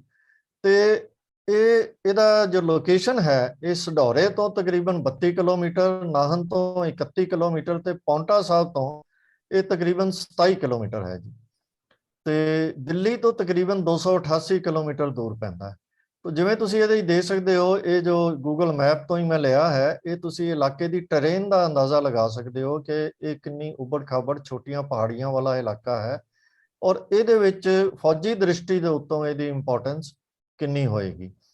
ਤੋ ਇਹ ਉਹ ਇਤਿਹਾਸਕ ਸਥਾਨ ਹੈ ਜਿੱਥੇ ਇੱਕ ਹੋਰ ਬੜੀ ਵੱਡੀ ਲੜਾਈ ਬਾਬਾ ਬੰਦਾ ਸਿੰਘ ਬਹਾਦਰ ਵੱਲੋਂ ਕੀਤੀ ਗਈ। ਇਹ ਤਕਰੀਬਨ ਅਗਸਤ ਸਤੰਬਰ 2010 ਦੇ ਵਿੱਚ ਜਦੋਂ ਬਹਾਦਰ ਸ਼ਾਹ ਸਾਊਥ ਤੋਂ ਆ ਕੇ ਅਜਮੇਰ ਪਹੁੰਚਿਆ, ਉਹਨੂੰ ਬਾਬਾ ਬੰਦਾ ਸਿੰਘ ਬਹਾਦਰ ਦੇ ਜੋ ਕਾਰਨਾਮੇ ਹਨ ਉਹਨਾਂ ਦੀ ਖਬਰ ਮਿਲੀ ਤੇ ਫਿਰ ਉਸ ਤੋਂ ਬਾਅਦ ਉਹਨੇ ਸਾਰੀ ਫੌਜ ਇਕੱਠੀ ਕਰਨੀ ਸ਼ੁਰੂ ਕਰ ਦਿੱਤੀ। ਤੋ ਤਕਰੀਬਨ ਅਗਸਤ ਸਤੰਬਰ ਤੋਂ ਇਹ ਝੜਪਾਂ ਸ਼ੁਰੂ ਹੋ ਗਈਆਂ। ਪਹਿਲਾਂ ਲੋਹਗੜ੍ਹ ਤੋਂ ਬਾਹਰ ਹੁੰਦੀਆਂ ਗਈਆਂ ਤੇ ਫਿਰ ਅਖੀਰ ਤੇ ਆ ਕੇ ਸਤੰਬਰ ਦੇ ਸ਼ੁਰੂ ਦੇ ਵਿੱਚ ਇਹ ਲੋਹਗੜ੍ਹ ਨੂੰ ਘੇਰਾ ਪਾ ਕੇ ਬੈਠ ਗਿਆ। ਇਹ ਲੜਾਈ ਤਕਰੀਬਨ 10 ਦਸੰਬਰ ਤੱਕ ਚੱਲੀ ਤੇ 10 ਦਸੰਬਰ ਨੂੰ ਜਿਵੇਂ ਕਿ ਚਮਕੌਰ ਸਾਹਿਬ ਵਿੱਚ ਹੋਇਆ ਸੀ, ਸਿੱਖਾਂ ਨੇ ਸਲਾਹ ਕੀਤੀ ਤੇ ਬੰਦਾ ਸਿੰਘ ਬਹਾਦਰ ਨੂੰ ਕਿਹਾ ਕਿ ਹੁਣ ਬਿਲਕੁਲ 3 ਮਹੀਨੇ ਦੀ ਲੜਾਈ ਤੋਂ ਬਾਅਦ ਰਾਸ਼ਨ ਪਾਣੀ ਪੈਸਾ ਸਭ ਕੁਝ ਖਤਮ ਹੋ ਚੁੱਕਾ ਹੈ ਤੇ ਉਹ ਤੁਸੀਂ ਆ ਕੇ ਇੱਥੋਂ ਨਿਕਲ ਜਾਓ। ਤੇ ਉਹ ਉੱਥੋਂ ਨਿਕਲ ਗਿਆ, ਜਿਹੜਾ ਬਿਲਕੁਲ ਨਾਲ ਨਾਹਨ ਦਾ ਇਲਾਕਾ ਪੈਂਦਾ ਸੀ। ਨਾਹਨ ਦਾ ਰਾਜਾ, ਜਿਹਨੂੰ ਬਰਫੀ ਰਾਜਾ ਵੀ ਕਿਹਾ ਜਾਂਦਾ ਸੀ, ਉਸ ਇਲਾਕੇ ਦੇ ਵਿੱਚ ਭੇਸ ਬਦਲ ਕੇ ਬਿਲਕੁਲ ਦਰਵਾਜ਼ੇ ਤੇ ਮੁਗਲ ਫੌਜਾਂ ਬੈਠੀਆਂ ਦੇ ਨੱਕ ਦੇ ਥੱਲੋਂ ਨਿਕਲ ਕੇ ਉਧਰ ਨੂੰ ਭੱਜ ਗਿਆ ਤੇ ਪਿੱਛੇ ਉਸੇ ਤਰ੍ਹਾਂ ਹੀ ਉਹਦੀ ਡਰੈਸ ਪਾ ਕੇ ਇੱਕ ਉੱਚੀ ਥਾਂ ਦੇ ਉੱਤੇ ਇੱਕ ਸਿੱਖ ਨੂੰ ਬਿਠਾ ਦਿੱਤਾ ਗਿਆ ਤਾਂ ਕਿ ਉਹਨਾਂ ਨੂੰ ਪਤਾ ਲੱਗੇ। ਉਹਨੂੰ ਫੜ ਲਿਆ ਗਿਆ ਅਖੀਰ ਤੇ। ਜਦੋਂ ਉਹਨੂੰ ਫੜ ਕੇ ਤੇ ਇਹਨਾਂ ਨੂੰ ਪਤਾ ਲੱਗਿਆ ਬੜਾ ਜਸ਼ਨ ਮਨਾਉਣ ਤੋਂ ਬਾਅਦ ਕਿ ਬੰਦਾ ਸਿੰਘ ਬਹਾਦਰ ਤਾਂ ਹੈ ਹੀ ਨਹੀਂ, ਤਾਂ ਫਿਰ ਇੱਕ ਵਾਰੀ ਬੜਾ ਸੋਗ ਪੈ ਗਿਆ ਤੇ ਬਹਾਦਰ ਸ਼ਾਹ ਬੜਾ ਡਿਸਹਾਰਟਨ ਹੋਇਆ ਤੇ ਉਹਨੇ ਇਹ ਸੋਚ ਕੇ ਕਿ ਬੰਦਾ ਸਿੰਘ ਬਹਾਦਰ ਹਾਲੇ ਜਿਉਂਦਾ ਹੈ ਤੇ ਇਹ ਕਿਲਾ ਜਿਹੜਾ ਉਹਨੇ ਦੁਬਾਰਾ ਬਣਵਾਇਆ ਹੈ ਔਰ ਪੱਕਾ ਕਿਲਾ ਹੈ, ਇਹਨੂੰ ਉਹਨੇ ਪੂਰੀ ਤਰ੍ਹਾਂ ਢਵਾ ਦਿੱਤਾ ਤੇ ਰੜਾ ਮੈਦਾਨ ਕਰ ਦਿੱਤਾ। ਤੋਂ ਇਹਦਾ ਕੋਈ ਵੀ ਨਿਸ਼ਾਨ ਉੱਥੇ ਰਹਿਣ ਨਾ ਦਿੱਤਾ। ਤੇ ਉਸ ਤੋਂ ਬਾਅਦ ਵੀ ਲੁਟੇਰੇ ਜਾ ਕੇ ਅਫਵਾਹਾਂ ਕਰਕੇ ਕਿ ਬੰਦੇ ਬਹਾਦਰ ਨੇ ਉੱਥੇ ਖਜ਼ਾਨਾ ਦੱਬਿਆ ਹੋਇਆ, ਇਹਨੂੰ ਬਾਰ-ਬਾਰ ਲੁੱਟਦੇ ਰਹੇ ਤੇ ਇਹਦੀ ਹਾਲਤ ਇਹ ਹੋ ਗਈ। ਅੱਜ ਉੱਥੇ ਇਹ ਜੋ ਆਪ ਜੀ ਦੇ ਸਾਹਮਣੇ ਹੈ, ਇਹ ਇੱਕ ਛੋਟਾ ਜਿਹਾ ਗੁਰਦੁਆਰਾ ਨਿਹੰਗ ਸਿੰਘਾਂ ਦੀ ਛਾਉਣੀ ਜੋ ਹੈ ਉਹ ਬਣੀ ਹੋਈ ਹੈ, ਉਹ ਚੱਲ ਰਿਹਾ ਹੈ। ਉਸ ਦਾ ਅੰਦਰ ਦਾ ਦ੍ਰਿਸ਼ ਇਸ ਤੋਂ ਅਗਲੀ ਸਲਾਈਡ ਦੇ ਵਿੱਚ ਹੈ। ਬਿਲਕੁਲ ਛੋਟਾ ਜਿਹਾ ਤੁਸੀਂ ਅੰਦਾਜ਼ਾ ਲਗਾ ਸਕਦੇ ਹੋ ਕਿ ਅਸੀਂ ਆਪਣੇ ਵਿਰਸੇ ਦੇ ਪ੍ਰਤੀ ਕਿੰਨੇ ਅਵੇਸਲੇ ਹਾਂ ਔਰ ਕਿੰਨੀ ਕੁ ਅਸੀਂ ਸੰਭਾਲ ਕਰਦੇ ਹਾਂ, ਕਿਉਂਕਿ ਇਹ ਇੱਕ ਇਤਿਹਾਸਕ ਜਗ੍ਹਾ ਹੈ ਜਿੱਥੇ ਸਾਡਾ ਪਹਿਲਾ ਸਿੱਕਾ ਜਾਰੀ ਹੋਇਆ, ਪਹਿਲੇ ਮੋਹਰ ਜਾਰੀ ਹੋਈ, ਜਿੱਥੋਂ ਹੁਕਮਨਾਮੇ ਜਾਰੀ ਹੋਏ, ਜਿੱਥੋਂ ਇਹ ਮੰਨਿਆ ਜਾਂਦਾ ਹੈ ਕਿ ਇੱਥੋਂ ਹੀ ਉਹ ਹੁਕਮਨਾਮੇ ਜਾਰੀ ਕੀਤੇ ਗਏ, ਉਹ ਸ਼ਾਹੀ ਫਰਮਾਨ ਜਾਰੀ ਕੀਤੇ ਗਏ ਜਿਨ੍ਹਾਂ ਦੇ ਵਿੱਚ ਜ਼ਿਮੀਂਦਾਰੀ ਸਿਸਟਮ ਜਿਹੜਾ ਕਿ ਅੱਜ ਤੱਕ ਪੂਰੇ ਭਾਰਤ ਵਿੱਚੋਂ ਖਤਮ ਨਹੀਂ ਕੀਤਾ ਜਾ ਸਕਿਆ, ਉਹ ਬੰਦਾ ਸਿੰਘ ਬਹਾਦਰ ਨੇ 300 ਸਾਲ ਪਹਿਲੇ ਕਰ ਦਿੱਤਾ ਸੀ। ਤੋ ਇਹ ਇੱਥੋਂ ਹੀ ਉਹ ਭੱਜਿਆ ਸੀ ਤੇ ਪਹਾੜੀ ਰਾਜਿਆਂ ਦੇ ਇਲਾਕਿਆਂ ਦੇ ਵਿੱਚੋਂ ਹੁੰਦਾ ਤੇ ਉਸ ਤੋਂ ਬਾਅਦ ਉਹ ਪਹਾੜਾਂ ਵਿੱਚ ਹੀ ਬਹੁਤਾ ਰਿਹਾ ਤੇ ਅਖੀਰ ਤੇ ਆ ਕੇ ਜਿਹੜਾ ਹੈਗਾ ਉਹ ਥੱਲੇ ਆ ਕੇ ਉਹ ਫੜਿਆ ਗਿਆ। ਤੋ ਇੱਥੇ ਹੁਣ ਅੱਜ ਲੇਟੈਸਟ ਡਿਵੈਲਪਮੈਂਟ ਇਹ ਹੈ ਕਿ ਇੱਕ ਲੋਹਗੜ੍ਹ ਟਰਸਟ ਬਣਿਆ ਹੈ। ਹਾਂਜੀ ਅੱਗੇ ਚੱਲੋ ਜੀ। ਜਿੱਥੇ ਅਸੀਂ ਇੱਥੋਂ ਦਾ ਸੰਖੇਪ ਇਤਿਹਾਸ ਜੋ ਗੁਰਦੁਆਰੇ ਦੇ ਬਾਹਰ ਉਹਨਾਂ ਨੇ ਲਿਖਿਆ ਹੈ ਉਹ ਜੋ ਮੈਂ ਆਪ ਜੀ ਨੂੰ ਸੁਣਾਇਆ ਹੈ ਤਕਰੀਬਨ ਉਸੇ ਤਰ੍ਹਾਂ ਦਾ ਹੀ ਹੈ। ਇਹ ਇਤਿਹਾਸਕ ਇਲਾਕਾ ਹੈ ਸਾਡੇ ਲਈ ਤੇ ਹੁਣ ਉੱਥੇ ਇੱਕ ਵੱਡਾ ਗੁਰਦੁਆਰਾ ਬਣਨਾ ਸ਼ੁਰੂ ਹੋਇਆ ਹੈ। ਇਹ ਜਿਹੜਾ ਆਪ ਜੀ ਨੂੰ ਫੋਟੋ ਦੇ ਵਿੱਚ ਚਿੱਟਾ ਜਿਹਾ ਗੁੰਬਦ ਦਿਸ ਰਿਹਾ ਹੈ, ਇਹ ਨਵਾਂ ਗੁਰਦੁਆਰਾ ਬਣ ਰਿਹਾ ਹੈ ਔਰ ਵੱਡਾ ਬਣ ਰਿਹਾ ਹੈ, ਪਰ ਹਲੇ ਇਹ ਕਿੰਨੀ ਕੁ ਅੱਛੀ ਹਾਲਤ ਵਿੱਚ ਕਿੰਨਾ ਕੁ ਸਮਾਂ ਲੱਗੇਗਾ ਅਸੀਂ ਕੁਝ ਕਹਿ ਨਹੀਂ ਸਕਦੇ। ਇੱਥੇ ਕੋਈ ਤਕਰੀਬਨ 4-5 ਏਕੜ ਦੀ ਜ਼ਮੀਨ ਇਸ ਲੋਹਗੜ੍ਹ ਟਰਸਟ ਵੱਲੋਂ ਖਰੀਦੀ ਗਈ ਹੈ ਤੇ ਉਹ ਇਹ ਗੁਰਦੁਆਰਾ ਬਣਵਾ ਰਹੇ ਹਨ। ਇਸ ਤੋਂ ਅੱਗੇ ਕੰਸਟਰਕਸ਼ਨ ਦਾ ਵੀ ਇੱਕ ਸੀਨ ਹੈ ਜੀ। ਇਹ ਕੰਸਟਰਕਸ਼ਨ ਲੈਫਟ ਸਾਈਡ ਉੱਤੇ ਚੱਲ ਰਹੀ ਹੈ ਤੇ ਸੱਜੇ ਪਾਸੇ ਉਹਦਾ ਬੋਰਡ ਲੱਗਾ ਹੋਇਆ ਹੈ। ਤੋ ਇਹ ਸਾਰਾ ਜੋ ਇਲਾਕਾ ਹੈ ਰੜਾ ਮੈਦਾਨ ਹੈ, ਜੰਗਲ ਹੈ, ਰਿਜ਼ਰਵ ਫੋਰੈਸਟ ਹੈ, ਇੱਥੇ ਆਵਾਜਾਈ ਨਹੀਂ ਹੈ। ਇੱਥੇ ਤੱਕ ਪਹੁੰਚਣ ਦੇ ਲਈ ਵੀ ਕੁਝ ਸਮਾਂ ਪੈਦਲ ਚੱਲ ਕੇ ਹੀ ਜਾਂ ਮੋਟਰਸਾਈਕਲ ਵਗੈਰਾ 2 ਵੀਲਰ ਤੇ ਚੱਲ ਕੇ ਹੀ ਉੱਥੇ ਪਹੁੰਚਣਾ ਪੈਂਦਾ ਹੈ, ਪੱਕੀ ਸੜਕ ਨਹੀਂ ਹੈ। ਤੋ ਇਹ ਮੁੱਖ ਤੌਰ ਦੇ ਉੱਤੇ ਇਸ ਤਰ੍ਹਾਂ ਦੀ ਹਾਲਾਤ ਹੈ ਅੱਜ ਲੋਹਗੜ੍ਹ ਜੋ ਸਢੌਰਾ ਦੇ ਕੋਲ ਸਾਡਾ ਮੁਖਲਿਸਗੜ੍ਹ ਦਾ ਸਥਾਨ ਜੋ ਪਹਿਲੀ ਸਿੱਖ ਰਾਜ ਦੀ ਰਾਜਧਾਨੀ ਸੀ, ਉਹਦੀ ਇਹ ਕੰਡੀਸ਼ਨ ਹੈ ਜੀ। ਵਾਹਿਗੁਰੂ ਜੀ ਕਾ ਖਾਲਸਾ, ਵਾਹਿਗੁਰੂ ਜੀ ਕੀ ਫਤਿਹ। ਧੰਨਵਾਦ ਵੀਰ ਜੀ, ਆਪ ਜੀ ਨੇ ਇਹ ਬੜਾ ਜਿਹੜਾ ਇਤਿਹਾਸ ਅੱਖਾਂ ਤੋਂ ਓਹਲਿਆ ਉਹ ਤੁਸੀਂ ਸਾਡੇ ਸਾਹਮਣੇ ਲਿਆਂਦਾ, ਸੰਗਤਾਂ ਦੇ ਸਾਹਮਣੇ। ਆਪ ਜੀ ਦਾ ਬਹੁਤ ਬਹੁਤ ਧੰਨਵਾਦ ਹੈ। ਤੋ ਸਾਧ ਸੰਗਤ ਜੀ, ਜੈਸਾ ਆਪ ਜੀ ਨੇ ਸੁਣਿਆ ਕਿ ਐਡਾ ਸਾਡਾ ਅਮੀਰ ਵਿਰਸਾ ਹੋਵੇ ਤੇ ਉਹਦੀ ਅਸੀਂ ਇੰਨੀ ਸਮੇਂ ਸਦੀਆਂ ਬੀਤਣ ਤੱਕ ਵੀ ਉਹਦੀ ਸੰਭਾਲ ਨਾ ਕਰ ਸਕੀਏ। ਜੇ ਹੁਣ ਕੰਸਟਰਕਸ਼ਨ ਸ਼ੁਰੂ ਹੋਈ ਹੈ, ਮੋਟਰੇਬਲ ਰੋਡ ਨਹੀਂ ਹੈ, ਇਹ ਬੜੀ ਵੱਡੀ ਸਾਡੇ ਲਈ ਨਮੋਸ਼ੀ ਦਾ ਕਾਰਨ ਹੈ।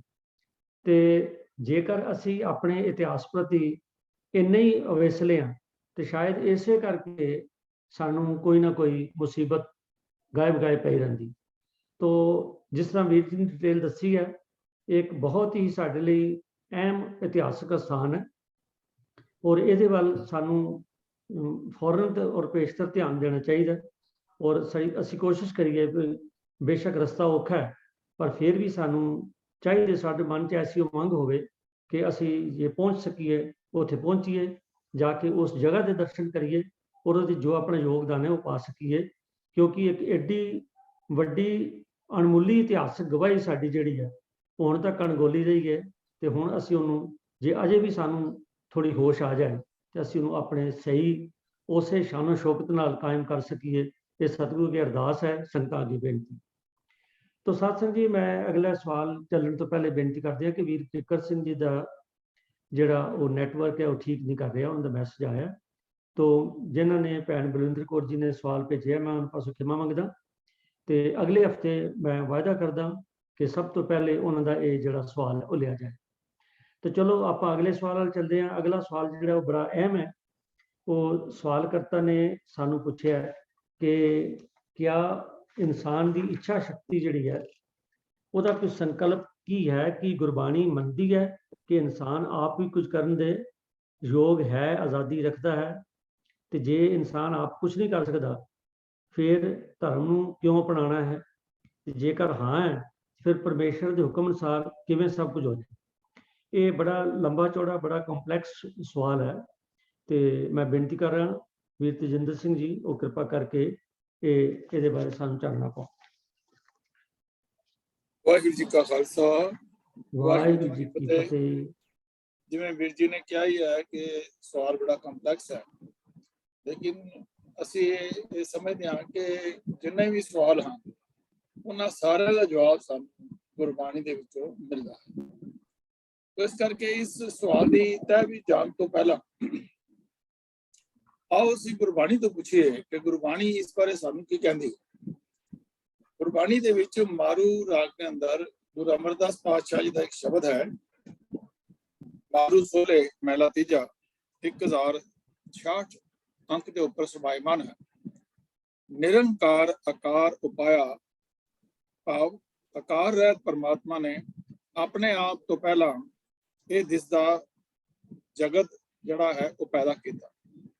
ਪਹਿਲਾ ਮਤਲਬ ਸਭ ਤੋਂ ਪਹਿਲਾਂ ਪਰਮਾਤਮਾ ਨੇ ਕੀ ਕੀਤਾ ਕਿ ਆਪੀ ਨੇ ਆਪ ਸਾਜਿਓ, ਆਪੀ ਨੇ ਰਚਿਓ ਨਾਉ, ਦੁਈ ਕੁਦਰਤ ਸਾਜੀਏ ਕਰ ਆਸਨ ਡਿਠੋ ਚਾ। ਆਪਣੇ ਆਪ ਤੋਂ ਬਾਅਦ ਕੁਦਰਤ ਦੀ ਸਾਜਨਾ ਕੀਤੀ ਤੇ ਕੁਦਰਤ ਦੀ ਸਾਜਨਾ ਕਰਕੇ ਉਸ ਦੇ ਵਿੱਚ ਆਪ ਜਿਹੜਾ ਹੈ ਉਹ ਵਿਦਿਆਮਾਨ ਹੋ ਗਿਆ।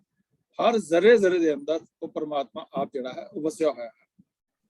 ਤੋ ਇਹ ਸੰਸਾਰ ਜਿਹੜਾ ਪੈਦਾ ਕੀਤਾ ਅਕਾਲ ਪੁਰਖ ਨੇ, ਉਸ ਤੋਂ ਬਾਅਦ ਮਾਇਆ ਦੀ ਰਚਨਾ ਕੀਤੀ। ਮਾਇਆ ਮੋਹ ਹੁਕਮ ਬਣਾਇਆ। ਮਾਇਆ ਦਾ ਮੋਹ ਵੀ ਉਸਨੇ ਆਪਣੇ ਹੁਕਮ ਵਿੱਚ ਹੀ ਬਣਾ ਦਿੱਤਾ। ਇਹ ਨੋਟ ਕਰੀਏ ਅਸੀਂ ਕਿ ਪਰਮਾਤਮਾ ਦੀ ਬਣਾਈ ਹੋਈ ਹੀ ਮਾਇਆ ਹੈ, ਔਰ ਇਹ ਪਰਮਾਤਮਾ ਦੇ ਬਣਾਈ ਹੋਈ ਮਾਇਆ ਜਿਹੜੀ ਹੈ ਉਹਦੇ ਇੱਕ ਬ੍ਰੌਡਰ ਜਿਹੜਾ ਸਿਸਟਮ ਹੈ, ਜਿਸ ਤਰ੍ਹਾਂ ਹੀ ਉਹ ਸੰਸਾਰ ਦੀ ਸਾਰੀ ਕਾਰ ਵਿਹਾਰ ਨੂੰ ਦੇਖਦਾ ਹੈ, ਉਸਦੇ ਸਿਸਟਮ ਦਾ ਇੱਕ ਹਿੱਸਾ ਹੈ। ਜਿੱਥੇ ਕਾਮ, ਕ੍ਰੋਧ, ਲੋਭ, ਮੋਹ, ਹੰਕਾਰ ਬਣਾਏ ਹਨ, ਉੱਥੇ ਸਤ, ਸੰਤੋਖ, ਦਇਆ, ਧਰਮ ਤੇ ਧੀਰਜ ਇਹ ਦੋ ਰਸਤੇ ਚਲਾਏ ਹਨ। ਉਹਨਾਂ ਦੋਨਾਂ ਰਸਤਿਆਂ ਦੇ ਜਿਹੜੇ ਅਲੱਗ-ਅਲੱਗ ਫਾਇਦੇ ਹਨ। ਜਿਹੜੇ ਚੰਗੇ ਪਾਸੇ ਤੁਰਦੇ ਹਨ ਉਸ ਨੂੰ ਚੰਗਾ ਫਲ ਮਿਲਦਾ ਹੈ, ਜਿਹੜੇ ਮਾੜੇ ਪਾਸੇ ਚੱਲਦੇ ਹਨ ਉਹਨਾਂ ਨੂੰ ਮਾੜਾ ਫਲ ਮਿਲਦਾ ਹੈ। तो माया मोह हुक्म बनाया, अपने हुक्म दे विच ही परमात्मा ने माया दा मोह बना दिता। आपे खेल करे सब करता, सुन साचा मन वसाएदा। कि साध संगत की बरकत नाल सहज अवस्था विच टिकिया होया कोई विरला मनुख एवं समझदा है कि सारे कौतक करतार आप ही कर रहा है। ये सारा कुछ संसार दे अंदर जिवें असीं हुणे विचार कीती है कि चंगे माड़े दोनों जिहड़े हन रस्ते परमात्मा ने बनाए हुए हैं। ते इत्थे कबीर साहब सानू इस बारे अगवाई दे रहे हैं। श्लोक कबीर जी दे 93वां श्लोक है 1369 अंक के ऊपर 1369 अंक के ऊपर इस वायमान है। कबीर संगत करिया साध की अंत करे निर्वाह। ये कबीर मन की शांति लई इको ही ठौर है, वो है साध संगत। सो साध संगत में जुड़ना चाहिए है। साध संगत में जुड़न नाल की हुंदा है कि साध संगत वाला साथ तोड़ निभदा है। कई होर साथ हैं जिहड़े नाल नहीं निभदे, तोड़ नहीं निभदे। कईयां ने संगत कीती प्याले वालियां दी ते प्याले वालियां नाल नहीं निभना। किसी ने जुए वाले की संगत की, जुए वाले ने नाल नहीं निभना। लेकिन जिहड़ी संगत साध दी है ਉਹ ਨਾਲ ਨਿਭਣ ਵਾਲੀ ਹੈ। ਇਸ ਦੇ ਉੱਪਰ ਕਬੀਰ ਸਾਹਿਬ ਨੇ ਮੋਹਰ ਲਗਾ ਦਿੱਤੀ, ਕਬੀਰ ਸੰਗਤ ਕਰੀਐ ਸਾਧ ਕੀ ਅੰਤ ਕਰੈ ਨਿਰਵਾਹ। ਫਿਰ ਸਾਨੂੰ ਇੱਕ ਚੇਤਾਵਨੀ ਵੀ ਦੇ ਦਿੱਤੀ ਕਿ ਸਾਧ ਸੰਗਤ ਦਾ ਰਸਤਾ ਚੰਗਾ ਰਸਤਾ ਹੈ, ਜਿਹੜਾ ਨਾਲ ਨਿਭਣ ਵਾਲਾ, ਔਰ ਸਾਖਤ ਸੰਗ ਨਾ ਕੀਜੀਏ ਜਾਂ ਤੇ ਹੋਏ ਬਿਨਾ। ਆਪ ਜਿਹੜਾ ਮਾਇਆ ਦੇ ਵਾਲੇ ਪਾਸੇ ਰਸਤਾ ਚੱਲਣ ਵਾਲਾ ਹੈ, ਰੱਬ ਨਾਲੋਂ ਟੁੱਟੇ ਬੰਦਿਆਂ ਦੀ ਸੋਹਬਤ ਨਹੀਂ ਕਰਨੀ ਚਾਹੀਦੀ, ਇਸ ਤੋਂ ਆਤਮਿਕ ਮੌਤ ਹੋ ਜਾਂਦੀ ਹੈ। ਤਾਂ ਸਾਨੂੰ ਇਹ ਸਮਝ ਆਈ ਕਿ ਗੁਰਬਾਣੀ ਵਿੱਚ ਸਾਨੂੰ ਇਹ ਸੇਧ ਦਿੱਤੀ ਹੈ, ਸਾਨੂੰ ਸਮਝ ਦਿੱਤੀ ਹੈ ਕਿ ਚੰਗੇ ਔਰ ਮਾੜੇ ਦੋ ਰਸਤਿਆਂ ਵਿੱਚ ਸਾਨੂੰ ਕਿਹੜੇ ਰਸਤੇ ਤੇ ਚੱਲਣਾ ਚਾਹੀਦਾ ਹੈ, ਔਰ ਕਿਹੜੇ ਰਸਤੇ ਤੇ ਚੱਲਣ ਨਾਲ ਸਾਨੂੰ ਕੀ ਫਾਇਦਾ ਹੋ ਸਕਦਾ ਹੈ। ਸਾਡਾ ਜੀਵਨ ਚੰਗਾ ਹੋ ਸਕਦਾ ਹੈ, ਸਾਡਾ ਇਹ ਜੀਵਨ ਸਫਲ ਹੋ ਸਕਦਾ ਹੈ। ਔਰ ਜੇ ਮਾਇਆ ਦੇ ਢੇ ਚੜਾਂਗੇ ਤੇ ਮਾਇਆ ਖੋਟੀ ਰਾਸ ਹੈ, ਇੱਕ ਚਸੇ ਮੇ ਪਾਜ ਲੈ ਜਾਏ, ਇਸ ਤਨ ਧਨ ਕੀ ਕਮਨ ਬੜਾਈ ਧਰਨ ਪਰੈ ਉਰਵਾਰ ਨਾ ਜਾਏ। तो माया ਨੂੰ ਖੋਟੀ ਰਾਸ ਕਿਹਾ ਹੈ, ਉਹ ਮਾਇਆ ਵੀ ਪਰਮਾਤਮਾ ਦੀ ਬਣਾਈ ਹੋਈ ਹੈ, ਲੇਕਿਨ ਸਾਨੂੰ ਇੱਕ ਵਿਵੇਕ ਬੁੱਧ ਸਤਿਗੁਰ ਤੇ ਪਾਈ। ਸਤਿਗੁਰ ਕਿਰਪਾ ਕਰਦਾ ਹੈ ਤੇ ਕੀ ਸਮਝ ਦਿੰਦਾ, ਬੁੱਧੀ ਬਖਸ਼ਦਾ ਹੈ ਕਿ ਕਿਹੜੀ ਚੀਜ਼ ਚੰਗੀ ਹੈ ਤੇ ਕਿਹੜੀ ਚੀਜ਼ ਮਾੜੀ। ਜਿਵੇਂ ਕਬੀਰ ਸਾਹਿਬ ਦੇ ਇਸ ਸ਼ਲੋਕ ਦੇ ਵਿੱਚ ਸਾਨੂੰ ਇਹ ਉਹਨਾਂ ਸਮਝਾ ਦਿੱਤਾ ਕਿ ਜੇ ਸੰਗਤ ਸਾਧ ਦੀ ਕਰਾਂਗੇ ਤੇ ਉਹਦੇ ਨਾਲ ਜੀਵਨ ਜਿਹੜਾ ਹੈ ਉਹ ਸਫਲ ਹੋਏਗਾ, ਤੇ ਜੇ ਮਾਇਆ ਦੀ ਸੰਗਤ ਕਰਾਂਗੇ, ਪਰਮਾਤਮਾ ਤੋਂ ਟੁੱਟੇ ਹੋਏ ਜਿਹੜੇ ਸਾਧ ਸੰਗਤ ਵਿੱਚ ਨਹੀਂ ਆਉਂਦੇ ਉਹਨਾਂ ਦੀ ਸੰਗਤ ਕਰਾਂਗੇ, ਤੇ ਫਿਰ ਕੀ ਸਾਡਾ ਹਸ਼ਰ ਹੋਏਗਾ, ਤਾਂ ਵਿਨਾਸ਼ ਹੀ ਵਿਨਾਸ਼ ਹੋਏਗਾ। ਅੱਗੋਂ ਕਬੀਰ ਸਾਹਿਬ ਇੱਕ ਸ਼ਬਦ ਹੋਰ ਸਾਨੂੰ ਸਮਝਾਉਂਦੇ ਹਨ। ਕਬੀਰ ਸਾਹਿਬ ਦਾ ਇਹ ਸ਼ਬਦ ਹੈ, ਸ਼ਲੋਕ ਕਬੀਰ ਜੀ 131ਵਾਂ ਸ਼ਲੋਕ ਹੈ, 1371 ਅੰਕ ਦੇ ਉੱਪਰ ਸਵਾਇਮਾਨ ਹੈ।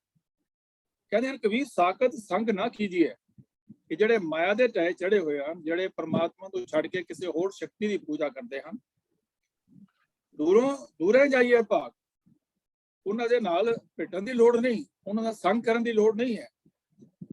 ਸਾਖਤ ਸੰਗ ਨਾ ਕੀਜੀਏ ਦੂਰੇ ਜਾਈਏ ਭਾਗ, ਤੇ ਸਾਨ ਕੀ ਹੋਏਗਾ ਕਿ ਜਿਵੇਂ ਇੱਕ ਕਾਲਾ ਭਾਂਡਾ ਕੋਈ ਹੋਵੇ ਜਿਹੜੇ ਸਿਆਹੀ ਲੱਗੀ ਹੋਵੇ ਦੇ ਉੱਤੇ, ਤੇ ਉਹਨੂੰ ਅਗਰ ਹੱਥ ਵੀ ਅਸੀਂ ਲਗਾ ਦਈਏ ਤੇ ਕੀ ਹੋਏਗਾ, ਤਉ ਕੁਛ ਲਾਗੇ ਦਾਗ। ਵੇਖ ਜੇ ਕਿਸੇ ਕਾਲੇ ਭਾਂਡੇ ਨੂੰ ਛੋਈਏ ਤਾਂ ਥੋੜਾ ਬਹੁਤ ਦਾਗ ਲੱਗ ਹੀ ਜਾਂਦਾ ਹੈ। तो ਇਹ ਸ਼ਲੋਕ ਕਬੀਰ ਸਾਹਿਬ ਜੀ ਦੇ ਔਰ ਬਾਣੀ ਵਿੱਚ ਗੁਰੂ ਅਮਰਦਾਸ ਪਾਤਸ਼ਾਹ ਜੀ ਨੇ ਸਾਨੂੰ ਇਹ ਬੜੀ ਸਜੀ ਇੱਕ ਜਾਚ ਸਾਨੂੰ ਬਖਸ਼ਿਸ਼ ਕਰ ਦਿੱਤੀ ਹੈ, ਵਿਵੇਕ ਬੁੱਧੀ। तो ਇਸ ਜਿਹੜੀ ਸਵਾਲ ਦੇ ਵਿੱਚ ਜਿਹੜੀ ਸੈਂਟਰਲ ਪੁਆਇੰਟ ਹੈ ਕਿ ਉਹ ਹੈ ਵਿਵੇਕ ਬੁੱਧੀ ਦਾ। ਜੇਕਰ ਇਸ ਵਿਵੇਕ ਬੁੱਧੀ ਨੂੰ ਅਸੀਂ ਇੱਛਾ ਸ਼ਕਤੀ ਵੀ ਕਹਿ ਸਕਦੇ ਹਾਂ, ਲੇਕਿਨ ਇੱਛਾ ਸ਼ਕਤੀ ਜਿਹੜੀ ਹੈ ਉਹ ਦੋ ਧਾਰੀ ਹੈ। ਚੰਗੇ ਪਾਸੇ ਵੀ ਇੱਛਾ ਸ਼ਕਤੀ ਸਾਨੂੰ ਲਿਜਾ ਸਕਦੀ ਹੈ ਤੇ ਮਾੜੇ ਪਾਸੇ ਵੀ ਸਾਨੂੰ ਇੱਛਾ ਸ਼ਕਤੀ ਲਿਜਾ ਸਕਦੀ ਹੈ। तो ਇਸ ਕਰਕੇ ਸਾਨੂੰ ਥੋੜੇ ਜਿਹੇ ਐਗਜ਼ਾਮਪਲ ਜਿਹੜੇ ਹਨ ਦੁਨਿਆਵੀ, ਉੱਥੋਂ ਵੀ ਇਹ ਗੱਲ ਸਮਝਣੀ ਪਏਗੀ। ਦੇਖੋ ਅਸੀਂ ਦੇਖਦੇ ਹਾਂ ਕਿ ਇੱਕ ਨਾਟਕ ਹੈ, ਉਸ ਨਾਟਕ ਨੂੰ ਰਚਣ ਵਾਲਾ ਜਿਹੜਾ ਹੈ ਰਾਈਟਰ ਹੈ ਉਹ ਡਾਇਰੈਕਟਰ ਹੈ, ਉਹ ਉਸ ਨਾਟਕ ਦੇ ਵਿੱਚ ਕਿਸੇ ਨੂੰ ਹੀਰੋ ਬਣਾ ਦਿੰਦਾ ਹੈ, ਕਿਸੇ ਨੂੰ ਵਿਲੀਅਨ ਬਣਾ ਦਿੰਦਾ ਹੈ, ਕਿਸੇ ਨੂੰ ਕਾਮੇਡੀਅਨ ਬਣਾ ਦਿੰਦਾ, ਕਿਸੇ ਨੂੰ ਕੁਝ ਰੋਲ ਬਣਾ ਦਿੰਦਾ ਹੈ। ਲੇਕਿਨ ਉਸ ਰੋਲ ਦੀ ਜਿਹੜੀ ਪਰਫਾਰਮੈਂਸ ਹੈ ਉਹ ਉਸ ਬੰਦੇ ਦੇ ਹੱਥ ਵਿੱਚ ਹੈ ਜਿਹੜਾ ਐਕਟਿੰਗ ਕਰ ਰਿਹਾ। ਜੇ ਉਹ ਐਕਟਿੰਗ ਚੰਗੇ ਤਰੀਕੇ ਨਾਲ ਕਰਦਾ ਹੈ ਤੇ ਉਹ ਉਸ ਡਾਇਰੈਕਟਰ ਦੀ ਜਿਹੜੀ ਹੈ ਉਹ ਪ੍ਰਸ਼ੰਸਾ ਦੀ ਪ੍ਰਾਪਤੀ ਉਸ ਨੂੰ ਹੁੰਦੀ ਹੈ, ਤੇ ਜੇ ਉਹ ਚੰਗੀ ਤਰ੍ਹਾਂ ਪਰਫਾਰਮ ਨਹੀਂ ਕਰ ਪਾਉਂਦਾ ਤੇ ਫਿਰ ਉਸ ਦੀ ਜਿਹੜੀ ਹੈ ਉਹਨੂੰ ਦੁਬਾਰਾ ਉੱਥੇ ਚਾਂਸ ਨਹੀਂ ਮਿਲਦਾ। ਇੱਕ ਹੋਰ ਐਗਜ਼ਾਮਪਲ ਅਸੀਂ ਦੇਖਦੇ ਹਾਂ ਕਿ ਜਿਵੇਂ ਚੈਸ ਦਾ ਬੋਰਡ ਬਣਿਆ ਹੋਇਆ ਹੈ, ਉਸ ਚੈਸ ਦੇ ਵਿੱਚ ਜਿਹੜੇ ਅਲੱਗ-ਅਲੱਗ ਜਿਹੜੀਆਂ ਗੀਟੀਆਂ ਪਈਆਂ ਹੋਈਆਂ ਹਨ, ਉਹਨਾਂ ਗੀਟੀਆਂ ਦੀ ਅਲੱਗ-ਅਲੱਗ ਚਾਲ ਹੈ। ਉਸ ਚਾਲ ਦੇ ਮੁਤਾਬਕ ਉਹ ਚੱਲਦੇ ਹਨ, ਕੋਈ ਕਿਸੇ ਨੂੰ ਥ੍ਰੈਡ ਦੇ ਦਿੰਦਾ ਹੈ, ਕਿਸੇ ਨੂੰ ਕੁਝ ਕਹਿੰਦਾ ਹੈ, ਤੇ ਕੋਈ ਜਿੱਤ ਜਾਂਦਾ ਹੈ ਤੇ ਕੋਈ ਉਹਦੇ ਵਿੱਚ ਹਾਰ ਜਾਂਦਾ ਹੈ। तो ਜਿਹੜੇ ਉਹਨਾਂ ਦੀ ਜਿਹੜੀ ਵਿਵੇਕ ਬੁੱਧੀ ਨਾਲ ਇਸਤੇਮਾਲ ਕਰਦੇ ਨੇ ਉਹਨਾਂ ਪਾਵਰਸ ਨੂੰ, ਉਹਨਾਂ ਗੋਟੀਆਂ ਨੂੰ, ਉਹ ਜਿੱਤ ਜਾਂਦੇ ਹਨ, ਤੇ ਜਿਹੜੇ ਉਹਨਾਂ ਦੀ ਵਿਵੇਕ ਬੁੱਧੀ ਨਹੀਂ ਵਰਤਦੇ, ਆਪਣੀ ਹੂੜਮਤ ਵਰਤਦੇ ਹਨ, ਉਹ ਫਿਰ ਹਾਰ ਜਾਂਦੇ ਹਨ। तो एक और ਅਸੀਂ ਐਗਜ਼ਾਮਪਲ ਸਮਝੀਏ, ਉਹ ਹੈ ਟ੍ਰੈਫਿਕ ਰੂਲਸ ਦਾ। ਟ੍ਰੈਫਿਕ ਡਿਪਾਰਟਮੈਂਟ ਨੇ ਰੂਲ ਬਣਾਇਆ ਹੈ ਕਿ ਤੁਸੀਂ ਖੱਬੇ ਪਾਸੇ ਚੱਲਣਾ ਹੈ, ਤੁਸੀਂ ਸੱਜੇ ਪਾਸੇ ਨਹੀਂ ਚੱਲਣਾ। ਜੇ ਕਿਸੇ ਕੰਟਰੀ ਵਿੱਚ ਸੱਜੇ ਪਾਸੇ ਹੈ ਤੇ ਉਹਨਾਂ ਸੱਜੇ ਪਾਸੇ ਚੱਲਣਾ, ਉਹਨਾਂ ਖੱਬੇ ਪਾਸੇ ਨਹੀਂ ਚੱਲਣਾ। ਤੇ ਇਹ ਰੂਲ ਬਣਾਇਆ ਉਹਨਾਂ ਨੇ। ਤੇ ਉਸ ਰੂਲ ਦੇ ਵਿੱਚ ਇੱਕ ਕਾਰ ਹੈ, ਉਸ ਕਾਰ ਦੇ ਵਿੱਚ ਇੱਕ ਡਰਾਈਵਰ ਬੈਠਾ ਹੈ, ਉਹ ਕਾਰ ਚਲਾ ਰਿਹਾ ਹੈ ਉਸ ਗੱਡੀ ਨੂੰ। ਉਹਦੇ ਰੂਲ ਨੇ ਕਿ ਇੱਕ ਲਿਮਟ ਨੂੰ ਐਕਸੀਡ ਕਰੋਗੇ ਤੇ ਤੁਹਾਨੂੰ ਉਹਦਾ ਚਲਾਨ ਹੋਏਗਾ, ਤੇ ਜੇ ਤੁਸੀਂ ਪਰਵਾਹ ਨਹੀਂ ਕਰੋਗੇ ਫਿਰ ਵੀ ਚਲਦੇ ਜਾਓਗੇ, ਤੁਸੀਂ ਰੈੱਡ ਲਾਈਨ ਨੂੰ ਕ੍ਰਾਸ ਕਰੋਗੇ ਤੇ ਫਿਰ ਅੱਗੋਂ ਤੁਹਾਡਾ ਐਕਸੀਡੈਂਟ ਵੀ ਹੋ ਸਕਦਾ ਹੈ, तो एक्सीडेंट ਦੇ ਵਿੱਚ ਨੁਕਸਾਨ ਹੋ ਸਕਦਾ ਹੈ, ਡੈਥ ਵੀ ਹੋ ਸਕਦੀ ਹੈ। तो इस एग्जाम्पल तो भी सानू पता लगता है कि एक जड़ा सिस्टम बनाया है ट्रैफिक रूल्स ने, ਉਹਦੇ ਵਿੱਚ ਰਿਵਾਰਡ ਐਂਡ ਪਨਿਸ਼ਮੈਂਟ ਦੋਨੋਂ ਹਨ। ਜਿਹੜੇ ਚੰਗੇ ਤਰੀਕੇ ਨਾਲ ਗੱਡੀ ਚਲਾਉਂਦੇ ਹਨ ਉਹ ਸੁੱਖਾਂ ਨਾਲ ਆਪਣੇ ਘਰ ਪਹੁੰਚ ਜਾਂਦੇ ਹਨ, ਔਰ ਜਿਹੜੇ ਗਲਤ ਤਰੀਕੇ ਨਾਲ ਚਲਾਉਂਦੇ ਹਨ ਰੂਲ ਦੇ ਜਿਹੜੀ ਹੈ ਉਹ ਬ੍ਰੀਚ ਕਰਦੇ ਹਨ, ਉਹਨਾਂ ਨੂੰ ਕੁਛ ਨਾ ਕੋਈ ਨੁਕਸਾਨ ਹੁੰਦਾ ਹੈ, ਫਾਈਨ ਦੇਣਾ ਪੈਂਦਾ ਜਾਂ ਉਹਨਾਂ ਨੂੰ ਆਪਣੀ ਜ਼ਿੰਦਗੀ ਤੋਂ ਹੱਥ ਜਿਹੜੇ ਹਨ ਧੋਣੇ ਪੈਂਦੇ ਹਨ। ਉਹ ਇਹ ਇੱਕ ਐਸਾ ਹੀ ਸਿਸਟਮ ਹੈ ਦੁਨੀਆ ਦੇ ਅੰਦਰ ਕਿ ਪਰਮਾਤਮਾ ਨੇ ਜਿਹੜੇ ਇਹ ਬਿਰਖ ਔਰ ਅੰਮ੍ਰਿਤ ਦੋ ਜਿਹੜੇ ਇਸ ਸੰਸਾਰ ਬਿਰਖ ਨੂੰ ਫਲ ਲੱਗੇ ਹੋਏ ਹਨ, ਉਹਨਾਂ ਚੋਂ ਕਿਹੜਾ ਬਿਰਖ ਫਲ ਖਾਣਾ ਹੈ, ਅੰਮ੍ਰਿਤ ਖਾਣਾ ਹੈ ਜਾਂ ਵਿਸ਼ ਵਾਲਾ ਫਲ ਉਹਨਾਂ ਨੇ ਖਾਣਾ ਹੈ। तो ये विवेक बुद्धि जड़ी है, इसनू इच्छा शक्ति कहते हैं, और ये इच्छा शक्ति विवेक बुद्ध सतगुर ते पाई गुरबाणी ते पढ़िया सानू ये विवेक बुद्ध मिल जाती है कि असीं किस पासे जाना है और किस पासे नहीं जाना। तो इन्हें को विचरण प्रवान करो। होइयां भुलां दी खिमा। आस है जिन्होंने सवाल पूछा है वो उन्होंने जवाब मिल गया होगा। इससे होर भी विस्तार हो सकता है। मेरी जिन्नी बुद्धि सी मैं उस अनुसार आप जी दे नाल शेयर किया है। वाहिगुरू जी का खालसा, वाहिगुरू जी की फतेह। कबीर मानस जन्म दुलंभ है, होए ना बारंबार। ये दुलंभ जन्म अगर मिलिया तो वधिया जून साडी कह जाते कि सारिया जूनिया चों सरताज जूनी मनुख दी। तो इस करके मनुख नूं भी बनता इस गल नूं कि वह वधिया सरताज काम ही करे, माड़े काम ना करे। तो ये जिहड़ी जन्म मिलिया बड़ा लिमिटेड पीरियड लई सानूं मिलिया, इहदे च वध तों सानूं अच्छे काम करने चाहिए ने। तो जिस तरह सवाल करता ने पिछे भी साडे हत्थ कुछ है कि नहीं है तो सब कुछ वाहिगुरू दे हत्थ है। परंतु वाहिगुरू ने तैनूं अपनी एक शक्ति दे के भेजिया, विवेक बुद्धि दे के भेजिया, तो तू उहनूं चंगी तरह वरतों कर। जे फिर भी असीं गलत वरतों करांगे तां उस दे भागी असीं आप होवांगे, जिवें वीर जी ने बड़े विस्तार से दस्सिया। धन्नवाद वीर तजिंदर सिंह जी। तो संगत जी मैं एक जरूरी बेनती करनी कि अगे भी कीती है वीर हरजीत सिंह जी ने कि साडी इच्छा है कि मई के सैकंड वीक तो असीं एक हिंदी की क्लास जी शुरू कर रहे हैं। भाव जी ये क्लास आप गुरमत चलते हैं, ये पंजाबी की थां ते गुरमुखी पंजाबी की थां ते हिंदी में होए, क्योंकि ये मंग आई सी। इहदे साडी बेनती है कि जिथे जिथे जिहड़े वीर भैन मतलब इस क्लास में अटेंड करना चाहन कोई भी कर, परंतु जिहड़े लोग होर साडी संगत विच जिहड़े पंजाबी नूं अच्छी तरह नहीं समझते या हिंदी चाहुंदे ने, तां किरपा करके उन्हां नूं आपां आगाह करिए कि एक स्पैशल क्लास जिहड़ी है फिलहाल अजे हफ्ते च एक दिन होएगी। जे जरूरत पेगी तो आप इन्हूं वधा भी सकते हैं जे मंग आए तो। पर फिलहाल साडी जो साडी बनती है ड्यूटी है कि असीं उन्हां सज्जणां नूं ये संदेशा पहुँचाइए जिन्हां नूं इस हिंदी की क्लास की जरूरत है।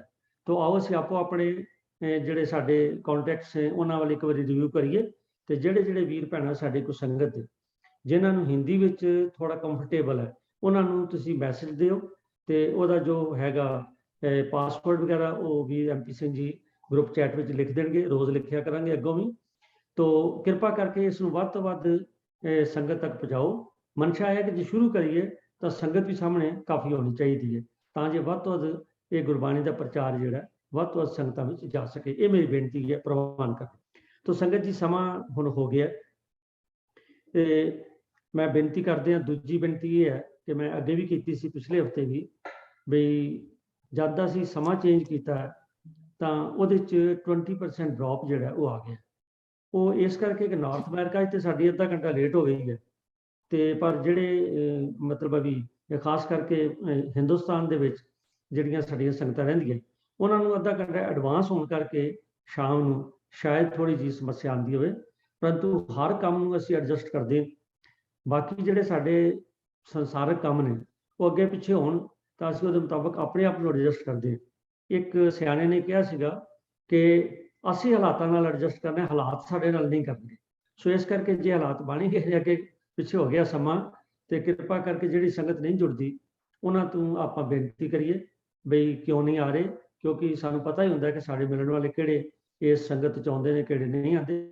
तो जिहड़े वीर भैणां नहीं आ रहे उन्हां नूं कृपा करके ये मैसेज पहुँचाओ, तो और उस तो इलावा होर जिहड़ी नवीं संगत है वो जुड़े।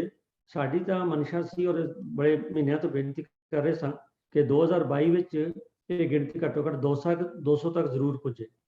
तो 100 क्रॉस कर गई सी, परंतु थोड़ा जिहा बैक गियर लग्या ਇਹਦੀ ਸਾਡੀ ਕਿਰਪਾ ਕਰੋ, ਸਾਡੀ ਹੌਸਲਾ ਅਫਜ਼ਾਈ ਕਰੋ, ਸੰਗਤ ਵੱਧ ਤੋਂ ਵੱਧ ਜੁੜੇ। ਜਿੱਥੇ ਸੰਗਤ ਨੂੰ ਵੱਧ ਤੋਂ ਵੱਧ ਲਾਭ ਹੋਵੇ, ਉੱਥੇ ਜਿਹੜੇ ਇਹ ਪ੍ਰੋਗਰਾਮ ਚਲਾ ਰਹੇ ਨੇ ਉਹਨਾਂ ਨੂੰ ਥੋੜੀ ਜਿਹੀ ਜੇ ਸੰਗਤ ਘਟ ਜਾਏ ਨਾ, ਤੇ ਉਹ ਮਤਲਬ ਹੈ ਵੀ ਜਿਵੇਂ ਦੁਕਾਨਦਾਰ ਦੇ ਕੋਈ 4 ਗਾਹਕ ਘਟ ਜਾਣ, ਮਯੂਸੀ ਹੁੰਦੀ ਹੈ, ਤੇ ਸਾਨੂੰ ਵੀ ਇਸ ਤਰ੍ਹਾਂ ਮਯੂਸੀ ਹੋ ਰਹੀ ਹੈ ਵੀ ਸੰਗਤ ਕਿਉਂ ਘਟ ਗਈ। ਕਿਰਪਾ ਕਰਕੇ ਸਾਡੇ ਇਸ ਮਾਯੂਸੀ ਦਾ ਖਿਆਲ ਕਰੋ, ਉਹਦਾ ਹਾਲ ਤੁਹਾਡੇ ਹੱਥ। ਤੋ ਸੰਗਤ ਜੀ, ਅੱਜ ਦਾ ਪ੍ਰੋਗਰਾਮ ਚਲਾਉਂਦੇ ਆ ਕਈ ਪ੍ਰਕਾਰ ਦੀਆਂ ਭੁੱਲਾਂ ਗਲਤੀਆਂ ਹੋ ਗਈਆਂ। ਵੀਰ ਕੇਕਰ ਸਿੰਘ ਜੀ ਦਾ ਨੈਟ ਨਹੀਂ ਸੀ ਚੱਲਦਾ, ਉਹ ਸਵਾਲ ਅਸੀਂ ਲੈ ਨਹੀਂ ਸਕੇ। ਤੋ ਇਹਦੇ ਲਈ ਮੈਂ ਸਾਰੀ ਸੰਗਤ ਪਾਸੋਂ ਖਿਮਾ ਮੰਗਦਾ, ਔਰ ਸਾਰੀ ਸੰਗਤ ਨੂੰ ਬੇਨਤੀ ਕਰਾਂਗਾ ਵੀ ਕਿਰਪਾ ਕਰੋ ਇਸੇ ਤਰ੍ਹਾਂ ਸਾਨੂੰ ਇਨਕਰੇਜ ਕਰੋ, ਮੋਟੀਵੇਟ ਕਰੋ। ਉਹਦਾ ਇਹ ਤਰੀਕਾ ਹੈ ਕਿ ਵੱਧ ਤੋਂ ਵੱਧ ਆਪਣੇ ਸੁਝਾਅ ਭੇਜੋ ਵੀ ਇਸ ਪ੍ਰੋਗਰਾਮ ਨੂੰ ਕਿਵੇਂ ਚੰਗਾ ਬਣਾਈਏ। ਜੇ ਹੁਣ ਸੰਗਤ ਘਟੀ ਹੈ, ਮੇਰੇ ਮਨ 'ਚ ਇਹੀ ਆ ਰਿਹਾ ਵੀ ਸਮਾਂ ਅੱਗੇ ਪਿੱਛੇ ਹੋ ਗਿਆ, ਪਰ ਹੋਰ ਕਾਰਨ ਵੀ ਹੋ ਸਕਦੇ ਨੇ, ਤੇ ਸੰਗਤ ਨੂੰ ਬੇਨਤੀ ਹੈ ਵੀ ਜੇ ਕੋਈ ਹੋਰ ਕਾਰਨ ਹੈ ਤੇ ਕਿਰਪਾ ਕਰਕੇ ਸਾਨੂੰ ਜ਼ਰੂਰ ਆਪਣਾ ਸੁਝਾਅ ਭੇਜੋ ਵੀ ਇਸ ਸੰਗਤ ਦੀ ਗਿਣਤੀ 'ਚ ਵਾਧਾ ਕਿਵੇਂ ਹੋਵੇ। ਜਾਂ ਜਿਹੜੇ ਪ੍ਰੋਗਰਾਮ ਅਸੀਂ ਚਲਾਉਂਦੇ ਹਾਂ 6 ਦਿਨ ਹਫ਼ਤੇ 'ਚ, ਉਹਨਾਂ ਵਿੱਚ ਤੁਹਾਨੂੰ ਲੱਗਦਾ ਵੀ ਕੋਈ ਪ੍ਰੋਗਰਾਮ ਜਿਹੜਾ ਹੈ ਉਹਦੇ 'ਚ ਕੋਈ ਚੇਂਜ ਕਰਨ ਦੀ ਲੋੜ ਹੈ, ਜਾਂ ਕਿਸੇ ਪ੍ਰੋਗਰਾਮ ਵਿੱਚ ਕੋਈ ਉਣਤਾਈ ਆ ਰਹੀ ਹੈ, ਤੇ ਕਿਰਪਾ ਕਰਕੇ ਜ਼ਰੂਰ ਸਾਨੂੰ ਦੱਸਿਆ ਕਰੋ। ਜਿੰਨਾ ਚਿਰ ਤੁਹਾਡੀ ਫੀਡਬੈਕ ਨਹੀਂ ਆਉਂਦੀ, ਅਸੀਂ ਥੋੜਾ ਅੱਗੇ ਨਹੀਂ ਵੱਧ ਸਕਾਂਗੇ। ਤੁਹਾਡੀ ਫੀਡਬੈਕ ਆਉਣ ਤੇ ਸਾਡੀ ਕੋਸ਼ਿਸ਼ ਹੋਏਗੀ ਕਿ ਇਸ ਪ੍ਰੋਗਰਾਮ ਨੂੰ ਹੋਰ ਚੰਗੀ ਤਰ੍ਹਾਂ ਬਣਾ ਕੇ ਸੰਗਤਾਂ ਵਿੱਚ ਪੇਸ਼ ਕਰੀਏ। ਤੋ ਇੱਕ ਵਾਰੀ ਫੇਰ ਸਭ ਦਾ ਧੰਨਵਾਦ ਕਰਦਾ ਹੋਇਆ, ਭੁੱਲਾਂ ਗਲਤੀਆਂ ਲਈ ਖਿਮਾ ਮੰਗਦਾ ਹੋਇਆ, ਆਪ ਪਾਸੋਂ ਬੇਨਤੀ ਕਰਦਾ ਕਿ ਅਗਲੇ ਹਫ਼ਤੇ ਲਈ ਸਾਨੂੰ ਸਵਾਲ ਭੇਜੋ, ਤਾਂ ਜੇ ਇਹ ਜੋ ਪੈਨਲ ਹੈ ਅਗਲੇ ਸੋਮਵਾਰ ਫੇਰ ਇਸੇ ਸਮੇਂ ਆਪ ਦੀ ਸੇਵਾ ਵਿੱਚ ਹਾਜ਼ਰ ਹੋਵੇ। ਸਭ ਦਾ ਧੰਨਵਾਦ। ਵਾਹਿਗੁਰੂ ਜੀ ਕਾ ਖਾਲਸਾ, ਵਾਹਿਗੁਰੂ ਜੀ ਕੀ ਫਤਿਹ।